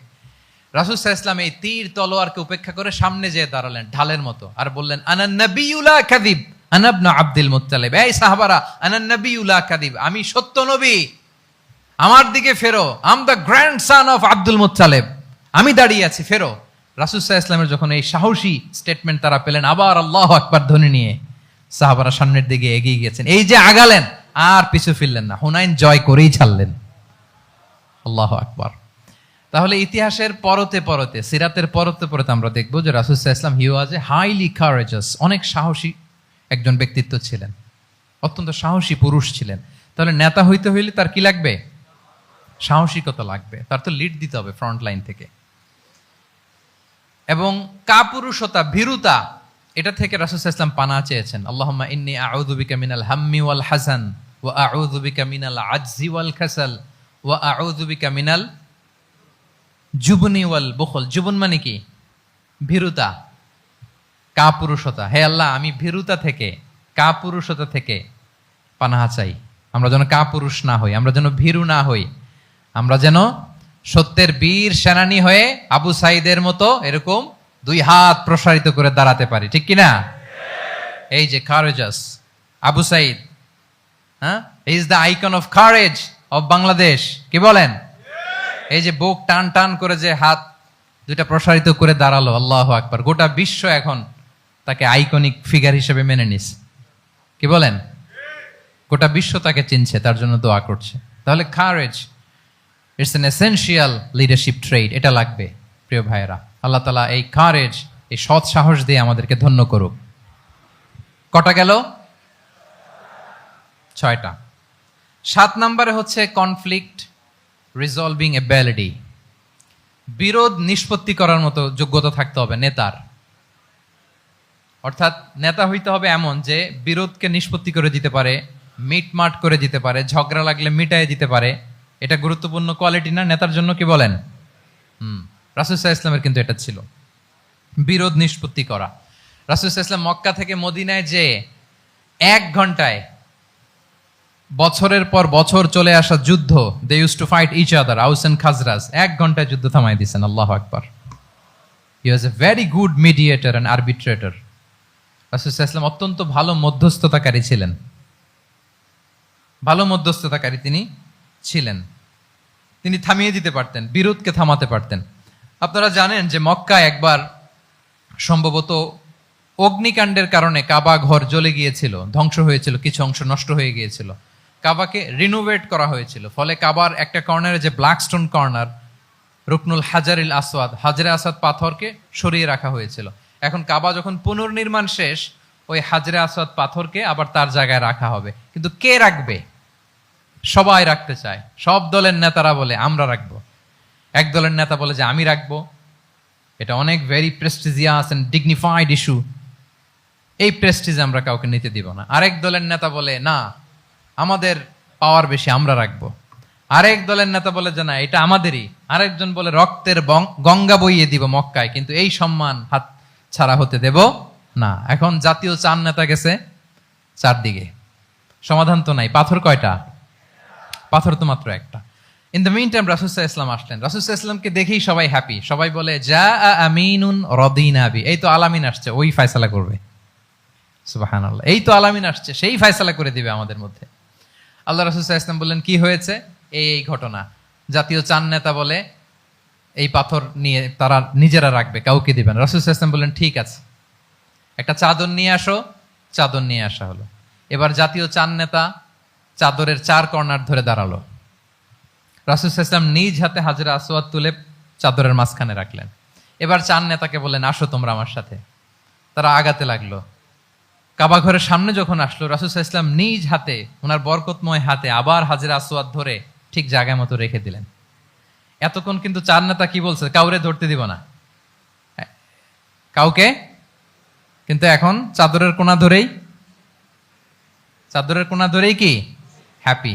This is called conflict resolving ability. একজন নেতার এরকম কনফ্লিক্ট, সমাজে যখন এই ধরনের বিরোধ তৈরি হয়, ঝামেলা তৈরি হয়, মারামারির মতো পরিস্থিতি তৈরি হয়, সংঘাতের মতো একটা সিচুয়েশন হয়, নেতা এটাকে রিজলভ করার ক্যাপাসিটি এবিলিটি তার থাকতে হবে। আল্লাহ রাসূল সাল্লাল্লাহু আলাইহি ওয়াসাল্লামকে আল্লাহ তাআলা এটা দিয়েছিলেন। আল্লাহু আকবার। শুধু বড় বড় জিনিস না, ছোট ছোট জিনিসও করতে হয়। লেটস সে নিজ দলের নেতাকর্মীদের মধ্যে মারামারি, নিজ দেশের ভেতরে মারামারি, দেশের সাথে প্রতিবেশী দেশের বিরোধ, রিজিওনাল সুপার পাওয়ার হলে আশেপাশের অনেকগুলো দেশের মধ্যে বিরোধ, আপনাকে নেতা হয়ে এগুলো মিটমাট করে দিতে হবে। সুপার পাওয়ার যদি হয়ে যান, গোটা বিশ্বের যেখানে ঝামেলা লাগে, দেখেন না বড় বড় মোড়লরা কি করে, ওই কাতারে বসে বসে ওই আফগানিস্তান, তারপর ওই ইসরায়েল, কাতার মিলাই দিচ্ছে, দেখেন না এগুলো নিউজে আপনারা? This is called conflict resolving ability. কনফ্লিক্টকে রিজলভ করতে জানতে হয়। রাসূল সাল্লাল্লাহু আলাইহি ওয়াসাল্লাম এরকম রাষ্ট্রীয় পর্যায়ে, বড় বড় সামাজিক পর্যায়ে, এমনকি ফ্যামিলি অ্যাফেয়ার্স এর মধ্যে যত বিরোধ লাগতো রাসূল সাল্লাল্লাহু আলাইহি ওয়াসাল্লাম মিলাই দিতেন। আল্লাহু আকবার। ফ্যামিলি কাউন্সিলিং, এজন্য প্রত্যেক ইমাম খতিবদের এই কাউন্সিলিং এর উপর ট্রেনিং নেওয়া দরকার। আমাদের পরিবারগুলো ভেঙে যাচ্ছে, পরিবারগুলো কি হচ্ছে? ভেঙে যাচ্ছে। আমি পশ্চিমা দেশে আমাদের অনেক স্কলারদের দেখেছি, যারা ইমাম এবং খতিব, তাদের আলাদা করে উইকলি 7 ঘন্টা, 8 ঘন্টা, 10 ঘন্টা এরকম রাখতে হয় ফ্যামিলি কাউন্সিলিং এর জন্য। যাদের মধ্যে বিরোধ, হাজব্যান্ড ওয়াইফের ঝামেলা চলতেছে, উনি কাউন্সিলিং করে। এটা খুব জরুরি। আল্লাহ রাসূল সাল্লাল্লাহু আলাইহি ওয়াসাল্লাম এটা করতেন, সাহাবাদের মধ্যে করতেন, ইভেন নিজের স্ত্রীদের মধ্যেও করতেন। সহিহ বুখারীতে এসেছে, ওনার স্ত্রীদের মধ্যে 2টা গ্রুপ ছিল। পজিটিভলি নেন, 2টা গ্রুপ, আবার এটা ওই গ্রুপ মনে করেন না। অর্থাৎ মানবিক কারণে সামান্য যে জেলাসি থাকে এক স্ত্রীর সাথে আরেক স্ত্রীর, এটা তো খুব স্বাভাবিক। তো ওই ওনাদের মধ্যে একসাথে তো অ্যাট এ টাইমে খুব সম্ভবত 9 জন স্ত্রী বেঁচে ছিলেন। হাফসা রাদিয়াল্লাহু তাআলা আনহাকে কেন্দ্র করে একটা গ্রুপ, আয়েশা রাদিয়াল্লাহু তাআলা আনহাকে কেন্দ্র করে একটা গ্রুপ। তাদের মধ্যে অনেক কথাবার্তা, কিছু মানবিক কারণে যেগুলো হয়, এটা কিন্তু ছিল। রাসূল সাল্লাল্লাহু আলাইহি ওয়াসাল্লাম প্রায় ওনাদেরকে নিয়ে বসে এগুলো রিজলভ করে দিতেন। ওনার নিজের কন্যা ফাতেমা রাদিয়াল্লাহু তাআলা আনহার সাথে আলী রাদিয়াল্লাহু তাআলা আনহার যদি মনোমালিন্যের ঘটনা ঘটতো, এগুলো উনি রিজলভ করে দিতেন। এবং খুব কাছাকাছি ছিল কিন্তু ঘর। যারা মদিনায় মাআরিদুস সিরান নাবাবিয়া ওগুলোতে গিয়েছেন, দেখবেন যে রাসূল সাল্লাল্লাহু আলাইহি ওয়াসাল্লামের ঘরের পাশে অন্যান্য স্ত্রীদের ঘরগুলো একটার পর একটা, পাশেই ফাতেমা রাদিয়াল্লাহু তাআলা আনহার ঘর।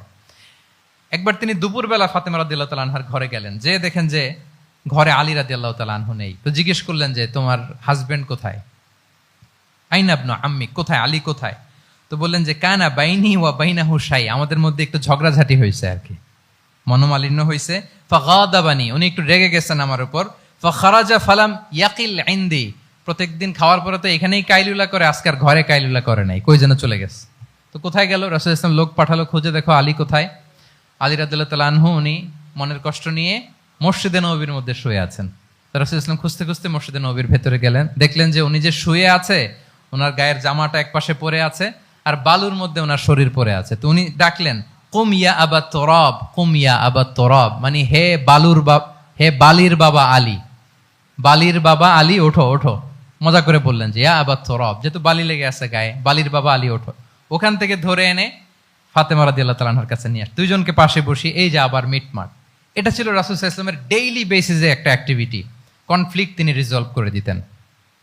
সহিহ বুখারীতে একটা অধ্যায় আছে, কিতাবুস সুলহি ফিল বুখারীতে, বুখারীতে আছে কিতাবুস সুলহ, এটার নাম, অধ্যায়টার নাম হচ্ছে কিতাবুস সুলহ, মানে মীমাংসা করে দেওয়ার অধ্যায়। একটা পরিচ্ছেদ আছে, পরিচ্ছেদের নাম হচ্ছে বাবু কওলিল ইমামি লি আসহাবিহি ইযহাবু বিনা নুসলিহ বাইনাহুম। রাসূল সাল্লাল্লাহু আলাইহি ওয়াসাল্লাম প্রায় বলতেন যে আমাকে নিয়ে যাও, আমি মিলাই দিব। ঝগড়া ঝাঁটি মারামারির কথা শুনলে রাসূল সাল্লাল্লাহু আলাইহি ওয়াসাল্লামের বিখ্যাত ডায়লগ এটা, উনি বলতেন আরে ঝগড়া, ইযহাবু বিনা, আমি আছি, আমারে নিয়ে যাও, আমি মিলাই দিব। আমাকে নিয়ে যাও, আমি সংশোধন করে দিব। আল্লাহু আকবার। তাহলে কনফ্লিক্ট রিজলভিং এবিলিটি, এটা একজন নেতার থাকা চাই। কি বলেন? আচ্ছা, কয়টা গেল? কয়টা? 7:40 বেজে গেছে। আচ্ছা, 8 নম্বরে হচ্ছে visionary. Visionary, a leader should be futuristic. সময়ের আগে চলতে পারা, এটা নেতার কাজ। He should see beyond the boundary, out of the box. তাকে আউট অফ দ্য বক্স চিন্তা করতে হবে। কর্মীরা যদ্দূর দেখে এয়ারপোর্ট থেকে নেতা দেখা শুরু করবে, তখন সেই হয়ে উঠবে নেতা। এটাকে বলে ভিশনারি। এই ট্রেডটা একটা লিডারশিপ ট্রেড, খুব গুরুত্বপূর্ণ লিডারশিপ ট্রেড, মানে ফারসাইটেডনেস থাকা, দূরদর্শিতা থাকা। ফিউচারিস্টিক অ্যাটিটিউডের হওয়া, সময়ের আগে চলতে পারা, মানে আগ থেকে আন্দাজ করতে পারা। রাসূল সাল্লাল্লাহু আলাইহি ওয়াসাল্লামের মধ্যে এটা ছিল। কেমন ছিল? ওনার দুই একটা উক্তি আমি কয়েকটা হাদিস শেয়ার করি। তিনি বলতেন, ইন্নাল্লাহা যাওয়ালি আল আরদা ফারাআইতু মাশআরিকাহা ওয়া মাগারিবাহা ওয়া ইন্না মুলকা উম্মতি সায়াবলুগু মুলকুহা মা যুবিয়ালি মিনহা। আল্লাহ তাআলা এই পৃথিবীটাকে ফোল্ড করে ছোট রেপ্লিকা বানিয়ে আমার সামনে তুলে ধরেছেন। ফারাআইতু মাশারিকাহা ওয়া মাগারিবাহা, আমি পৃথিবীর প্রাচ্য পাশ্চাত্য সবটুকুন দেখেছি। আর আমি যদ্দূর দেখেছি ঠিক তদ্দূর জায়গায় আল্লাহ তাআলা লা ইলাহার বাণী পৌঁছে দিবে। যদ্দূর দেখেছি, ঠিক যদ্দূর দেখেছি তদ্দূর পৌঁছে যাবে ইসলামের সুমহান বাণী। আজকে পৌঁছে গেছে না পৃথিবীতে? পৃথিবীতে এমন কোনো জায়গা আছে যেখানে লা ইলাহার ধ্বনি উচ্চারিত হয় না? এমন কোনো জায়গা নেই। তার মানে ফিউচারিস্টিক, সে 1400 বছর আগের কথা, যে পৃথিবীর আনাচে কানাচে কোথাও বাকি থাকবে না, সব জায়গায় ইসলাম পৌঁছে যাবে। অন্য জায়গায় বললেন, লা ইয়াবলাগান্না হাযাল আমরু মা বালাগাল লাইলু ওয়ান নাহার ওয়ালা ইয়াতরুকুল্লাহু বাইতা মাদার ওয়ালা ওয়াবার ইল্লা আদখালাহুল্লাহু হাযাদ দ্বীন। এই ইসলাম যেখানে দিন হয় রাত হয়, পৃথিবীর যেখানে দিন রাত্রি সংঘটিত হয়, সব জায়গায় পৌঁছবে। এমন কোনো কাঁচা ঘর, পাকা ঘর, কোনো জঙ্গল, কোনো পাহাড়, কোনো ভূখণ্ড এই পৃথিবীতে কোনো এমন কোনো জনপদ থাকবে না যেখানে ইসলামের বাণী পৌঁছবে না। সব জায়গায় পৌঁছে যাবে। আল্লাহু আকবার। তাহলে এটা হচ্ছে ফিউচারিস্টিক অ্যাটিটিউডের ব্যক্তিত্ব হওয়ার কারণে তিনি এমনটি বলেছেন। আগাম বুঝে ফেলতেন। আগাম। আপনারা হুদাইবিয়ার সন্ধির কথা জানেন না? জানেন? হুদাইবিয়ার ট্রিটির কথা শুনেছেন না? 1400 সাহাবা গিয়েছিলেন ওমরা করতে। ওরা ওমরা করতে দিবে না, সন্ধি করো। তো কি সন্ধি? বলে যে রসুলুল্লাহ লেখা যাবে না, মুহাম্মদ রসুলুল্লাহ, নো রসুলুল্লাহ, রসুলুল্লাহ কাটো। সাহাবিরা বলে আমরা কাটতে পারবো না। রাসূল ইসলাম বললেন না না, কেটে ফেলো। কাটা হলো। এই বছর ওমরা করতে পারবো না। সাহাবারা বলে আমরা মানি না। রাসূল ইসলাম বললেন এটাও মেনে নাও। আগামী বছর আসবা ওমরা করতে, থাকতে পারবা মাত্র 3 দিন। কয়দিন? সাহাবিরা বলে অসম্ভব, এটা আমাদের ভূখণ্ড, আমরা যতদিন মনে চায় থাকবো। রাসূল ইসলাম বললেন না না, বাদ সেদো না, মেনে নাও। মক্কা থেকে কোনো লোক মদিনায় গেলে আমাদেরকে মক্কায় ফেরত দিতে হবে, কিন্তু মদিনা থেকে কেউ মক্কায় আসলে আমরা ফেরত দেব না। দেখছেন ক্লজগুলো? দেখছেন একটার পর একটা, সবগুলো কাফিরদের পক্ষে যায়। কোন সাহাবা রাজি হচ্ছেন না, কিন্তু আল্লাহ রাসূল সাল্লাল্লাহু আলাইহি ওয়াসাল্লাম কি বলেন? তিনি কি বললেন? মেনে নাও, রাজি। কারণ সাহাবারা তো অতটুক দেখতে পারতেছে না। বলেন 3 তালা উপর থেকে, 3 তালা ভবন থেকে একজন মানুষ যদ্দূর দেখে, 30 তালা ভবনের উপর থেকে কি ওইরকমই দেখে? কিরকম দেখে? পানোরামিক ভিউ দেখে, সে অনেক বড় করে দেখে। আর 3 তালার উপর থেকেই সামান্য কিছু দেখে। রাসূল সাল্লাল্লাহু আলাইহি ওয়াসাল্লাম অনেক দূর দেখতে পাচ্ছিলেন। তিনি চিন্তা করলেন, কিছু বছর যদি আমাদের মধ্যে দাঙ্গা হাঙ্গামা যুদ্ধ বন্ধ থাকে, আমরা গ্লোবালি ইসলামকে ছড়াই দিতে পারবো। শান্তভাবে মদিনাতে একটা স্ট্রং ইসলামিক কমিউনিটি আমরা তৈরি করতে পারবো। আল্লাহু আকবার। এবং তিনি দেখতে পাচ্ছিলেন, ইন্না ফাতাহনা লাকা ফাতহাম মুবিনা। এই হুদাইবিয়ার এই চুক্তি, যেটা আদতে অ্যাপারেন্টলি মনে হচ্ছে সব আমাদের বিপক্ষে যায়, আসলে এইটাই আমাদেরকে ভূমি ধস জয় এনে দিবে। আল্লাহু আকবার। এবং সেটাই হয়েছে। তাহলে নেতার কাজ হচ্ছে, নেতা সময়ের আগে চলবেন, ফিউচারিস্টিক হবেন, যেটাকে আমরা বলি কি? ভিশনারি। কি বলি? তাহলে 8 নম্বর পয়েন্টটা কি ছিল? ভিশনারি। 9 নাম্বার হচ্ছে রেজিলিয়েন্স। এটা একটা চমৎকার লিডারশিপ ট্রেট। রেজিলিয়েন্স মানে সংকট কাটিয়ে ঘুরে দাঁড়াবার সামর্থ্য, মানে যাকে কেউ থামাতে পারে না। আনস্টপেবল। আনস্টপেবল, কোনো কিছু তাকে থামাতে পারে না। লেগে থাকার মানসিকতা, টিকে থাকার মানসিকতা, সহজে হার না মানা, আবার ঘুরে দাঁড়ানো, এটার বলে রেজিলিয়েন্স। এই ক্যাপাসিটি, এই কোয়ালিটি রাসূল সাল্লাল্লাহু আলাইহি ওয়াসাল্লামের মধ্যে ছিল। হি ওয়াজ আনস্টপেবল, হ্যাভিং আনবিলিভেবল সাবর। কোনো কিছু রাসূল সাল্লাল্লাহু আলাইহি ওয়াসাল্লামকে থামাতে পারে নাই। পেরেছে? বলেন, পেরেছে কেউ থামাতে? ছোটবেলা থেকে স্ট্রাগল করে, একটার পর একটা স্ট্রাগল ফেস করে বড় হয়েছেন। জন্মের আগেই তো ওনার পিতাকে আল্লাহ তাআলা উঠিয়ে নিলেন। তার মানে বাবাকে নিজ চোখে এই দুনিয়াতে আমাদের প্রিয় নবীজি দেখে যান নাই। আল্লাহ রাসূল সাল্লাল্লাহু আলাইহি ওয়াসাল্লাম ওনার বাবাকে, পিতাকে দেখছেন? দেখেন নাই। ওনাদের আমেনা এবং আব্দুল্লাহ, ওনাদের সংসার ছিল মাত্র সপ্তাহখানেক, 1 সপ্তাহের সংসার। কয়দিনের সংসার? কয়দিনের? 7 দিনের। এই সপ্তাহখানেকের সংসারেই আল্লাহ তাআলা রাসূল সাল্লাল্লাহু আলাইহি ওয়াসাল্লামকে ওনার মায়ের পেটে পাঠিয়েছেন। আব্দুল্লাহ চলে গেলেন ব্যবসায়, ফিরে আসার পথে ওখানেই মারা গেলেন, ইয়াসরিবে। তার মানে জন্মের আগেই বাবাকে হারালেন। ইয়াতিম হয়ে দুনিয়াতে আসলেন, এরপরে মাকে হারালেন, এরপরে দাদাকে হারালেন, এরপরে চাচাকে হারালেন। Physically, mentally torture, emotionally traumatise করার যত ধরন আছে কাফিররা করেছে, কোনো কিছু রাসূল সাল্লাল্লাহু আলাইহি ওয়াসাল্লামকে থামাতে পেরেছে? বলেন, থামাতে পেরেছে? ওনার লাইফ থ্রেট ছিল।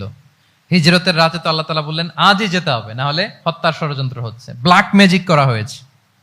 রাসূল সাল্লাল্লাহু আলাইহি ওয়াসাল্লাম খাসির মাংস, খাসির যে বাজুর মাংস, এটা পছন্দ করতেন। খাইবারে এক ইহুদি নারী এই খাসির মাংসের মধ্যে বিষ মিশিয়ে পয়জন দিয়ে রাসূল সাল্লাল্লাহু আলাইহি ওয়াসাল্লামকে খাইয়েছিল হত্যার জন্য, একটার পর একটা। বলেন, রাসূল সাল্লাল্লাহু আলাইহি ওয়াসাল্লামের মিশন থেকে এক চুল পরিমাণ ওনাকে পেছনে নেওয়া গিয়েছে? He was unstoppable. This is called resilience. একজন নেতার মধ্যে এই রেজিলিয়েন্ট মানসিকতা থাকতে হবে যে আমাকে কেউ থামাইতে পারবে না, আমরা আমাদের মঞ্জিলে মকসুদে যাবই। হ্যাঁ, আমরা যাবই, আমাদেরকে কেউ থামাতে পারবে না, এই মেন্টালিটির হইতে হবে। এটা হচ্ছে একটা লিডারশিপ ট্রেট, রেজিলিয়েন্ট। 10 নম্বরে হচ্ছে স্ট্র্যাটেজিক লিডারশিপ। নেতার কৌশলী হতে হয়। তার যেই লক্ষ্য, মিশন, ভিশন, এটা সে সুকৌশলে আদায় করে নিবে। নেতাদের কি হইতে হয়? কৌশলী। এটাকে বলে স্ট্র্যাটেজিক লিডারশিপ। এটা রাসূল সাল্লাল্লাহু আলাইহি ওয়াসাল্লামের ছিল। শুধু স্ট্র্যাটেজি নিয়ে, রাসূল সাল্লাল্লাহু আলাইহি ওয়াসাল্লামের স্ট্র্যাটেজি নিয়ে সুদীর্ঘ আলোচনা হতে পারে। আমি দুই একটা স্ট্র্যাটেজির কথা বলি, দুই একটা ওয়ার স্ট্র্যাটেজি। যুদ্ধের ময়দানে উনি কি স্ট্র্যাটেজি অবলম্বন করতেন দেখেন। উনি যুদ্ধের ডিস্ট্রাকশনকে, ক্যাজুয়ালিটি মিনিমাইজ করবার জন্য ওনার নির্দেশনা থাকতো, খবরদার কোনো নারীর গায়ে হাত তুলো না যুদ্ধের ময়দানে, শিশুর গায়ে হাত তুলো না, কোনো পাদ্রীর গায়ে হাত তুলো না, উপাসনারত যে সন্ন্যাসীরা আছে তাদের গায়ে হাত তুলো না, ওই এলাকার গবাদি পশুগুলোকে মেরো না, গাছপালা ধ্বংস করো না, যারা তোমাদের বিরুদ্ধে তলোয়ার ধরেনি তাদেরকে অ্যাটাক করো না। আল্লাহু আকবার, হোয়াট এ স্ট্র্যাটেজি! এবং যুদ্ধ চলাকালীন সময়ে সব সৈনিককে উনি এক জায়গায় মোতায়েন করতেন না। সব সৈনিককে এক জায়গায় মোতায়েন করতেন না, 5 ভাগে ভাগ করে নিতেন। ডান পাশে মাইমানা, বাম পাশে মাইসারা, সামনে হচ্ছে মুকাদ্দিমাতুল জাইশ, মাঝখানে কালব, পেছনে খালফ। এইভাবে 5টা ব্যাটালিয়নে ভাগ করে তারপরে তিনি যুদ্ধ পরিচালনা করতেন। What a war strategy! বদরের যুদ্ধে যখন পৌঁছলেন, মক্কা থেকে মদিনা থেকে 130 কিলোমিটার দূরে, দূরে আফসা দেখা যায়, মরিচিকার মধ্যে দেখা যায় ওই যে মুশরিকরা ওখানে আসছে, কিন্তু তারা কতজন এটা তো বোঝা যায় না। তো কিছু ছেলে এই মরুভূমিতে থাকে, ওদেরকে পানি সরবরাহ করে। এদেরকে রাসূল সাল্লাল্লাহু আলাইহি ওয়াসাল্লাম জিজ্ঞেস করলেন যে কুরাইশরা যে আসছে তারা সংখ্যায় কত? এটা না জানলে তো উনি ওনার ওয়ার স্ট্র্যাটেজি ঠিক করতে পারবেন না, যুদ্ধের কৌশল। তো এরা বলে নাহনু লা নাদরি, আমরা জানি না কত। এখন এটা কিভাবে তিনি বের করবেন? সংখ্যায় তারা কত এটা তো আমাকে ফাইন্ড আউট করতে হবে। রাসূল সাল্লাল্লাহু আলাইহি ওয়াসাল্লাম বলেন যে ওরা কি খায়? বলে যে প্রতিদিন উট জবাই করে খায়। তো রাসূল সাল্লাল্লাহু আলাইহি ওয়াসাল্লাম বলেন যে প্রতিদিন কয়টা উট লাগে?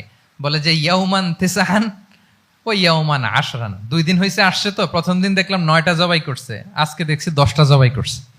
রাসূল সাল্লাল্লাহু আলাইহি ওয়াসাল্লাম বললেন ইদান আল কওমু মা বাইনা আত-তিসআমিয়া ওয়াল আলফ। তাহলে ওরা 900 থেকে 1000 এর মধ্যে। সুবহানাল্লাহ। এবার বলেন, বদরের যুদ্ধে কুরাইশদের সংখ্যা ছিল কত? আল্লাহু আকবার, হোয়াট এ ওয়ার স্ট্র্যাটেজি! নমুনা দেখে বুঝে ফেলছেন কতজন তারা। এইভাবে রাসূল সাল্লাল্লাহু আলাইহি ওয়াসাল্লাম ওনার স্ট্র্যাটেজি নির্ধারণ করতেন। লোকেশন শেয়ার করতেন না। সুবহানাল্লাহ। কোথায় যাবেন বলতেন না, চলো চলো বলে ছুটতেছেন। কোথায় যাবেন উনি জানেন। অ্যাটাক করবেন এইদিকে, ডান দিকে, অ্যাটাক করবেন কোন দিকে? কিন্তু মদিনা থেকে বের হতেন বাম দিক দিয়ে। অ্যাটাক করবেন উত্তরে, মদিনা থেকে বের হতেন কোন দিক দিয়ে? দক্ষিণ দিক দিয়ে। যে রাতে হিজরত করবেন, মদিনা উত্তর দিকে, উনি দক্ষিণ দিকে চলে গেছেন গারে সাউরে 3 দিন থেকে আগে, ওরা যাতে বুঝতে না পারে। সুবহানাল্লাহ। এটা ছিল রাসূল সাল্লাল্লাহু আলাইহি ওয়াসাল্লামের ওয়ার স্ট্র্যাটেজি।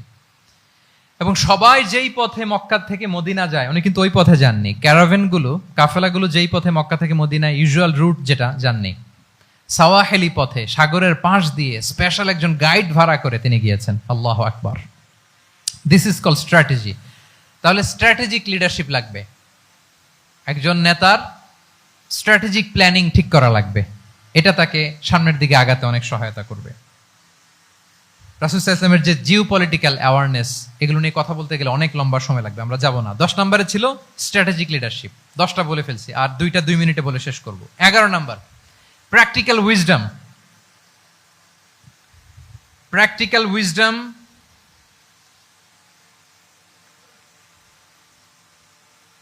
এটা হচ্ছে 11 নম্বর পয়েন্ট। অর্থাৎ প্রজ্ঞা থাকতে হবে। একজন নেতা যে ডিসিশনগুলো সে মেক করবে, এটা প্রজ্ঞায় সুসজ্জিত হইতে হবে। আল্লাহ রাসূল সাল্লাল্লাহু আলাইহি ওয়া আলিহি ওয়াসাল্লামের যতগুলো সিদ্ধান্ত ছিল, কাজ ছিল, কোনোটাই প্রজ্ঞা থেকে খালি ছিল না, সবগুলো ছিল প্রজ্ঞায় সমৃদ্ধ। ভুরি ভুরি উদাহরণ হাজির করা যেতে পারে। আমি 2টা উদাহরণ দেই, মাক্কি জীবনের একটা উদাহরণ দেই, মক্কান এরার একটা উদাহরণ। রাসূল সাল্লাল্লাহু আলাইহি ওয়াসাল্লাম মক্কাতে নবুয়তের 5ম বছরে যখন নও-মুসলিম সাহাবাদের উপর অত্যাচারের মাত্রা মারাত্মক বেড়ে গেল, রাসূল সাল্লাল্লাহু আলাইহি ওয়াসাল্লাম সাহাবাদেরকে হিজরতে পাঠালেন। বলেন তো কোথায় পাঠিয়েছিলেন? সবাই বলুন। আবিসিনিয়াতে, বর্তমান ইথিওপিয়া, ইরিত্রিয়া, ওই এরিয়াতে আবিসিনিয়াতে তিনি পাঠালেন। বললেন যে দেয়ার ওয়াজ এ জাস্ট কিং আসহামা নেগাস। বললেন যে ওখানে আবিসিনিয়াতে যাও, ওখানে আসহামা নামে নাজ্জাশী একজন বাদশা আছে, খুব ভালো। তাদেরকে পাঠালেন নবুয়তের 5ম বছরে। যেতে লাগলো, এক এক সময় এক এক সাহাবী যায়, যে যে ওখানে বড় একটা বেস তৈরি হলো, মুসলিম কমিউনিটি তৈরি হলো। এরপর 13 বছর পরে মাক্কি 13 বছর, মাক্কি জিন্দেগির 13 বছর শেষ করে নবুয়তের রাসূল ইসলাম কোথায় চলে গেলেন? মদিনায়। মদিনায় যে রাসূল ইসলাম একটা ইসলামী স্টেট তিনি প্রতিষ্ঠা করলেন। প্রথম হিজরি যায়, দ্বিতীয় হিজরি যায়, একটার পর একটা যুদ্ধ যায়, মুসলিম কমিউনিটি বাড়ে, কমপ্লিট ইসলামিক স্টেট হয়ে যায়। কিন্তু ওই আবিসিনিয়া থেকে ওই গ্রুপ আর ফিরে না। নবুয়তের 5ম বছরে যে গ্রুপকে রাসূল সাল্লাল্লাহু আলাইহি ওয়াসাল্লাম জাফর ইবনে আবু তালেবের নেতৃত্বে আবিসিনিয়ায় পাঠিয়েছিলেন, তারা মদিনায় কোন হিজরিতে আসছে জানেন? এইটা যদি কেউ উত্তর দিতে পারে তাহলে বুঝবো he is very genius in সিরাত। কত জোরে? 9ম, 7ম? মাশাআল্লাহ। কয়জন বলছে? এটা জানতেন? কে কে হাত তোলেন? মাশাআল্লাহ, অনেক জিনিয়াস আছে তো এখানে। হ্যাঁ, লটস অফ জিনিয়াস। মাশাআল্লাহ, মাশাআল্লাহ, তাবারাকাল্লাহ। জি, 7ম হিজরিতে এসেছিলেন জাফর ইবনে আবি তালেবের নেতৃত্বে। এখানে হিকমা, রাসূল সাল্লাল্লাহু আলাইহি ওয়াসাল্লামের উইজডমের ব্যাপারটা হচ্ছে, রাসূল সাল্লাল্লাহু আলাইহি ওয়াসাল্লাম আছেন মদিনাতে, একের পর এক কোরআনের আয়াত নাজিল হচ্ছে, আহকামগুলো সাহাবারা প্র্যাকটিস করতেছে, মসজিদে নববী হলো, ইসলামিক স্টেট হলো, বদরের যুদ্ধ হলো, উহুদ হলো, খন্দক হয়ে গেল, সব হয়ে যায়। কিন্তু ওনারা ফিরেন না কেন? ওনারা ফিরলেন সেই 7ম হিজরিতে খায়বার বিজয়ের পরে। এবং যেদিন জাফর ইবনে আবি তালেব আবিসিনিয়া থেকে সবাইকে নিয়ে ফিরলেন, রাসূল ইসলাম এত খুশি হলেন, উনি বললেন বি আইয়িহিমা আনা লা আদরি বি আইয়িহিমা আনা আফরাহ বি ফাতহি খাইবার আও বি কুদুমি জাফর। আজকে কোনটাতে আমি বেশি হ্যাপি আমি জানি না, আমার ভাই জাফরকে পেয়ে নাকি খাইবার বিজয়ের কারণে। আমি কনফিউশনে পড়ে গেছি যে এইটাতে বেশি খুশি হইলাম নাকি ওইটাতে। এর কারণ হচ্ছে রাসূল ইসলাম অপেক্ষা করতেছিলেন যে মদিনা এই স্টেটটাকে আগে ইন্টারনাল এবং এক্সটার্নাল যত থ্রেট হতে পারে সবগুলো থেকে আগে সেফ জোন বানাতে হবে। এমনও হতে পারে মদিনা হাতছাড়া হয়ে যেতে পারে। মদিনা যদি হাতছাড়া হয়, মদিনা থেকেও যদি আমার হিজরত করা লাগে, আমি কই যাব? ওইটারে সেকেন্ড বেস, প্ল্যান বি হিসেবে রেখে দিয়েছিলেন যে জাফর তুমি আইসো না, তুমি থাকো, নতুন নতুন যা আয়াত আসবে আমি সাহাবী দিয়ে এই বিধানগুলো পাঠাবো, ওখানে প্র্যাকটিস করতে থাকো, ইউ উইল বি ফাইন দেয়ার, থাকো, আশা লাগবে না। থাকতে থাকতে 7ম হিজরি পর্যন্ত, খন্দকের যুদ্ধের মাধ্যমে যখন কুরাইশদের 20 দাঁত ভেঙে দেওয়া হলো, 7ম হিজরিতে যখন খায়বার দুর্গ বিজয় হয়ে গেল, now Islam came as a regional super power. রাসূল ইসলাম বুঝলেন আর ইন্টারনাল থ্রেটও নাই, এক্সটার্নাল থ্রেটও নাই, এবার আর কোনো টেনশন নাই। জাফর ইবনে আবি তালেবকে চিঠি পাঠালেন, তিনি বিশাল বাহিনী নিয়ে মুসলিমদেরকে নিয়ে তিনি ব্যাক করলেন মদিনাতে। আল্লাহু আকবার। This is called wisdom, practical wisdom. রাসূল সাল্লাল্লাহু আলাইহি ওয়াসাল্লামের এইভাবে এমন কোনো সিদ্ধান্ত নাই যেটার পেছনে প্রজ্ঞা ছিল না, প্রত্যেকটা সিদ্ধান্ত ছিল প্রজ্ঞায় সুসজ্জিত। আমরা যদি মদিনার একটা উইজডমের কথা খেয়াল করি, খুব সংক্ষেপে বলি। মদিনাতে আল্লাহ রাসূল সাল্লাল্লাহু আলাইহি ওয়া আলিহি ওয়াসাল্লাম, মদিনার সোসাইটিতে মুনাফিক কারা বলেন তো? এটা কি রাসূল সাল্লাল্লাহু আলাইহি ওয়াসাল্লাম জানতেন না? জানতেন কিনা বলেন? এই জানাটা কি ধারণা বেজ, মানে মনে হয় ও মুনাফিক এরকম, নাকি গাইডেড বাই ওয়াহি? গাইডেড বাই রেভেলেশন, স্বয়ং আল্লাহ তাআলা জানিয়ে দিয়েছেন। এরপরও কোনোদিন রাসূল সাল্লাল্লাহু আলাইহি ওয়াসাল্লাম মানুষের সামনে কাউকে মুনাফিক বলে পরিচয় করিয়ে দেন নাই। মদিনার সোসাইটিতে কেউ জানতো না, বুঝতে পারতো আচরণ মুনাফিকের মতো, কিন্তু রাসূল সাল্লাল্লাহু আলাইহি ওয়াসাল্লাম কখনো বলেন নাই যে ও মুনাফিক। কখনো বলছেন? বলেন নাই। চিন্তা করছেন? আমরা তো কথায় কথায় ফেসবুকে মন মতো না হইলে কি লিখি? মন মতো না হলেই বেসড অন অ্যাজাম্পশন, আমার মন মতো হয় নাই ও মুনাফিক। কিন্তু ওহী দ্বারা সুনিশ্চিত হয়েও রাসূল সাল্লাল্লাহু আলাইহি ওয়াসাল্লাম কাউকে মুনাফিক বলে অ্যাড্রেস করেন নাই। আল্লাহু আকবার। কেন করেন নাই? মুসলিম সাহাবারা চটে যাবে, মুনাফিকদেরকে হত্যা করবে। তখন মুশরিকরা, কোরাইশরা, ইহুদিরা কি বলবে? যে মুহাম্মদের অনুসারীরা একে অন্যকে হত্যা করে। কারণ মুনাফিকরা তো অন্য সাহাবীদের মতো তারাও মসজিদে নববীতে এসে রাসূল সাল্লাল্লাহু আলাইহি ওয়াসাল্লামের পেছনে নামাজ পড়তো। অ্যাপারেন্টলি দেখতে তো তারাও মুমিন, দেখতে তারাও কি মুমিন। কখনো রাসূল সাল্লাল্লাহু আলাইহি ওয়াসাল্লাম বলেন না। তবে হুযায়ফা ইবনুল ইয়ামান রাদিয়াল্লাহু তাআলা আনহু নামে একজন সাহাবী, উনি মদিনার গোয়েন্দা বিভাগের প্রধান ছিলেন রাসূল সাল্লাল্লাহু আলাইহি ওয়াসাল্লামের। উনাকে বলে গিয়েছিলেন কারা কারা মুনাফিক, নামের লিস্টটা অ্যাজ এ রেফারেন্স শুধু উনাকে বলেছিলেন, আর কাউকে বলেন নাই। এজন্য ওমরে ফারুক রাদিয়াল্লাহু তাআলা আনহু যখন মদিনার খলিফা, তখন তিনি কেউ মারা গেলে ওনাকে যখন জানাজার ইমামতির জন্য বলা হতো, উনি দেখতেন যে ওই জানাজায় হুযায়ফা গিয়েছে কিনা। যদি হুযায়ফা ইবনুল ইয়ামান ওখানে যেতেন, উনি ওই নামাজের ইমামতি করতেন। আর যদি দেখতেন ওইখানে হুযায়ফা নাই, ওইখানে ওমরও নাই রাদিয়াল্লাহু তাআলা আনহু, আল্লাহু আকবার, তিনি কৌশলে পাশ কাটিয়ে বলতেন অন্য কেউ এই নামাজের ইমামতি করে দাও, আমি যাব না। আল্লাহু আকবার। তাহলে রাসূল সাল্লাল্লাহু আলাইহি ওয়াসাল্লামের উইজডম দেখেন, তিনি কমিউনিটির মধ্যে ইউনিটি ধরে রাখার জন্য কখনো মুনাফিকদের নাম বাই নেম তাদেরকে চিনতেন, কখনো ডিসক্লোজ করেন নাই। আল্লাহু আকবার। This is called wisdom. তাহলে 11 নম্বর কি ছিল? Practical wisdom. লাস্ট পয়েন্ট, অনেক লম্বা হয়ে গেছে আলোচনা। শেষ নাম্বার হচ্ছে 12 নম্বর হচ্ছে, লাস্ট পয়েন্ট হচ্ছে succession management. A good leader produces a good leader. A true leader produces a true leader. একজন ভালো নেতা সে ভালো নেতা তৈরি করে, কি বলেন? একজন যোগ্য নেতা আরো যোগ্য উত্তরসূরি তৈরি করে, ঠিক কিনা বলেন? আমি শুধু নেতা, নেতৃত্বের সব গুণ আমার মধ্যে খালি হাবুডুবু খায়, আমি কাউরে নেতা বানাইতে পারলাম না, তো আমি চলে যাওয়ার পরে আমার দল চালাবে কে? আমার দেশ চালাবে কে? এই উম্মাকে নেতৃত্ব দিবে কে? রাসূল সাল্লাল্লাহু আলাইহি ওয়াসাল্লাম নিজে যেমনি অনুসরণীয় নেতা ছিলেন, অনুকরণীয় নেতৃত্ব দিয়েছেন, তিনি এরকম নেতৃত্ব তৈরিও করে গিয়েছেন, ঠিক কিনা বলেন? আল খোলাফা আর রশিদিন আল মাহদিয়িন, তাদের কথা যদি খেয়াল করেন, আবু বকর রাদিয়াল্লাহু তাআলা আনহুর ব্যাপারে তো ওনার প্রচ্ছন্ন কিছু ইঙ্গিতও ছিল। ওনার অবর্তমানে নামাজ পড়িয়েছে কে মসজিদে নববীতে? আবু বকর রাদিয়াল্লাহু তাআলা আনহু। ওনার হজ পালনের আগে হজের জন্য পাঠিয়েছিলেন কাকে? নবম হিজরিতে আবু বকর রাদিয়াল্লাহু তাআলা। এগুলো ছিল প্রচ্ছন্ন ইঙ্গিত।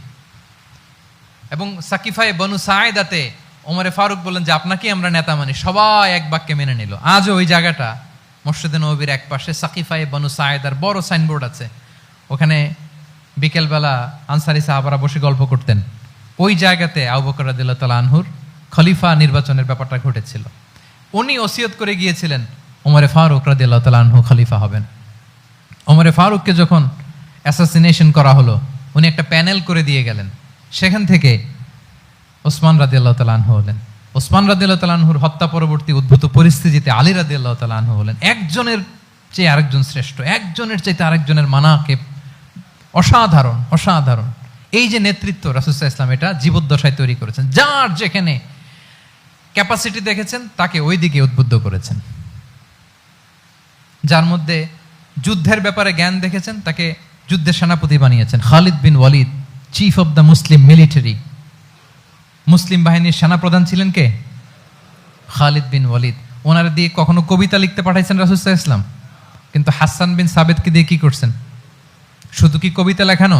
ওনার মিম্বরের পাশে মসজিদে নববীতে আরেকটা মিম্বর বানাই দিয়েছেন, স্টেজ, যে তুমি এখানে দাঁড়িয়ে এমন জ্বালাময়ী কবিতা লিখবে যেন গুজবাম হয় মুসলমানদের, জিহাদের ময়দানের জন্য ঝাঁপিয়ে পড়ে। তাহলে খালিদ বিন ওয়ালিদকে দিয়ে এক কাজ করিয়েছেন, হাসান বিন সাবিতকে দিয়ে আরেক কাজ করিয়েছেন। মুআদ ইবনে জাবাল রাদিয়াল্লাহু তাআলা আনহু প্রশাসনিক কার্যক্রম ভালো বুঝতেন। মদিনা রাষ্ট্রের সবচাইতে বড় সিনিয়র আমলা ছিলেন মুআদ ইবনে জাবাল, ইয়ামানের গভর্নর করে পাঠিয়েছেন। ওনার এটাতে যোগ্যতা ছিল। যার যেখানে তিনি প্রতিভা দেখেছেন ইসলামের কল্যাণে রাসূল সাল্লাল্লাহু আলাইহি ওয়াসাল্লাম ওই প্রতিভাগুলোকে কাজে লাগিয়েছেন। এইভাবে ওনার সাকসেশন ম্যানেজমেন্টকে উনি গড়ে তুলেছেন। ফলে ওনার পরবর্তীতে বছরের পর বছর ইসলামী নেতৃত্বের হাল ধরতে মুসলিম উম্মার বেগ পেতে হয় নাই, ঠিক কিনা বলেন? তাহলে a good leader, a true leader produces a good leader. একজন সফল নেতা সে এরকম আরো অনেক সফল নেতৃত্ব তৈরি করে যায়, তাহলেই তার নেতৃত্ব সামনের দিকে আগাতে থাকে। তাহলে সর্বশেষ পয়েন্টটা কি ছিল? Succession management. 12টা জিজ্ঞেস করলে বলা যাবে? হ্যাঁ, নোট করে রাখছেন বোধহয় না? খুব খুশি হয়েছে আমি, মাশাআল্লাহ। শ্রোতা যদি ভালো হয়, শ্রোতা যদি দেখি যে না আমার সাথে সাথে মাথা নাড়ায়, রেসপন্স করে, উত্তর দেয়, তখন কথা বলতেও ভালো লাগে। মানে এত গরমের মধ্যে, এত কষ্টে, অল আর সোয়েটিং, বাট এত মনোযোগের সাথে আপনারা শুনেছেন। আল্লাহ তাআলা আপনাদেরকে কবুল করুক। আচ্ছা, আমরা একটু রিক্যাপ করি। 1 নম্বরে কি ছিল? আচ্ছা, 2 নম্বরে সবাই বলতেছে তো, আসলে কি বলতেছে বোঝাও যাচ্ছে না। ঠিক আছে, 3 নম্বরে কম্প্যাশন, 4 নম্বরে ইন্টিগ্রিটি, 5 নম্বরে গুড রিলেশন উইথ ফলোয়ার্স, 6 নম্বরে, 7 নম্বরে, 8 নম্বরে, 9 নম্বরে রেজিলিয়েন্স, 10 নম্বরে মাশাআল্লাহ, সব শেষে 11 নম্বরে প্র্যাকটিক্যাল উইজডম, সব শেষে মাশাআল্লাহ। যুগোপযোগী নেতৃত্বের জন্য, যুগোপযোগী নেতৃত্ব তৈরি করবার জন্য রাসূল সাল্লাল্লাহু আলাইহি ওয়াসাল্লামের এই যে লিডারশিপ ট্রেট, লিডারশিপ ফিচার্স, লিডারশিপ কোয়ালিটি, ওনার যে নেতৃত্বের ধরন আমরা জানলাম, এগুলো থেকে আমাদের অনেক শেখার আছে, অনেক নেয়ার আছে। আমরা চাইবো আমাদের আগামী নেতৃত্ব আল্লাহ রাসূল সাল্লাল্লাহু আলাইহি ওয়াসাল্লামের এই লিডারশিপ ট্রেট থেকে উপকৃত হবে। তারা এগুলো স্টাডি করবে, এখান থেকে তারা তাদের নিজেদের নেতৃত্বকে সাজাবে। আল্লাহ তাআলা আমাদের সবাইকে কথাগুলো বোঝা আর আমল করার তৌফিক দান করুন। আমি আবারও মিনার চট্টগ্রাম বিশ্ববিদ্যালয়কে অন্তরের অন্তঃস্থল থেকে শুভেচ্ছা জানাই এরকম চমৎকার প্রোগ্রামের আয়োজন করবার জন্য। ইউনিভার্সিটি অথরিটিকে আমি শুভেচ্ছা জানাই এবং আমার মাথার তাজ সম্মানিত শিক্ষক মণ্ডলীকে শুভেচ্ছা জানাই এবং প্রিয় শিক্ষার্থী বন্ধুদেরকে আবারও প্রাণঢাল অভিনন্দন জানিয়ে রাসূল সাল্লাল্লাহু আলাইহি ওয়াসাল্লামের নেতৃত্বের উপর প্রফিটিক লিডারশিপ টপিকে এই আলোচনা আমি এখানেই শেষ করছি। হাদা মা ইনদি ওয়াল ইলমু ইনদাল্লাহি আলাইহি তাওয়াক্কালতু ওয়া ইলাইহি উনীব। ওয়াসসালামু আলাইকুম ওয়া রাহমাতুল্লাহি ওয়া বারাকাতুহু।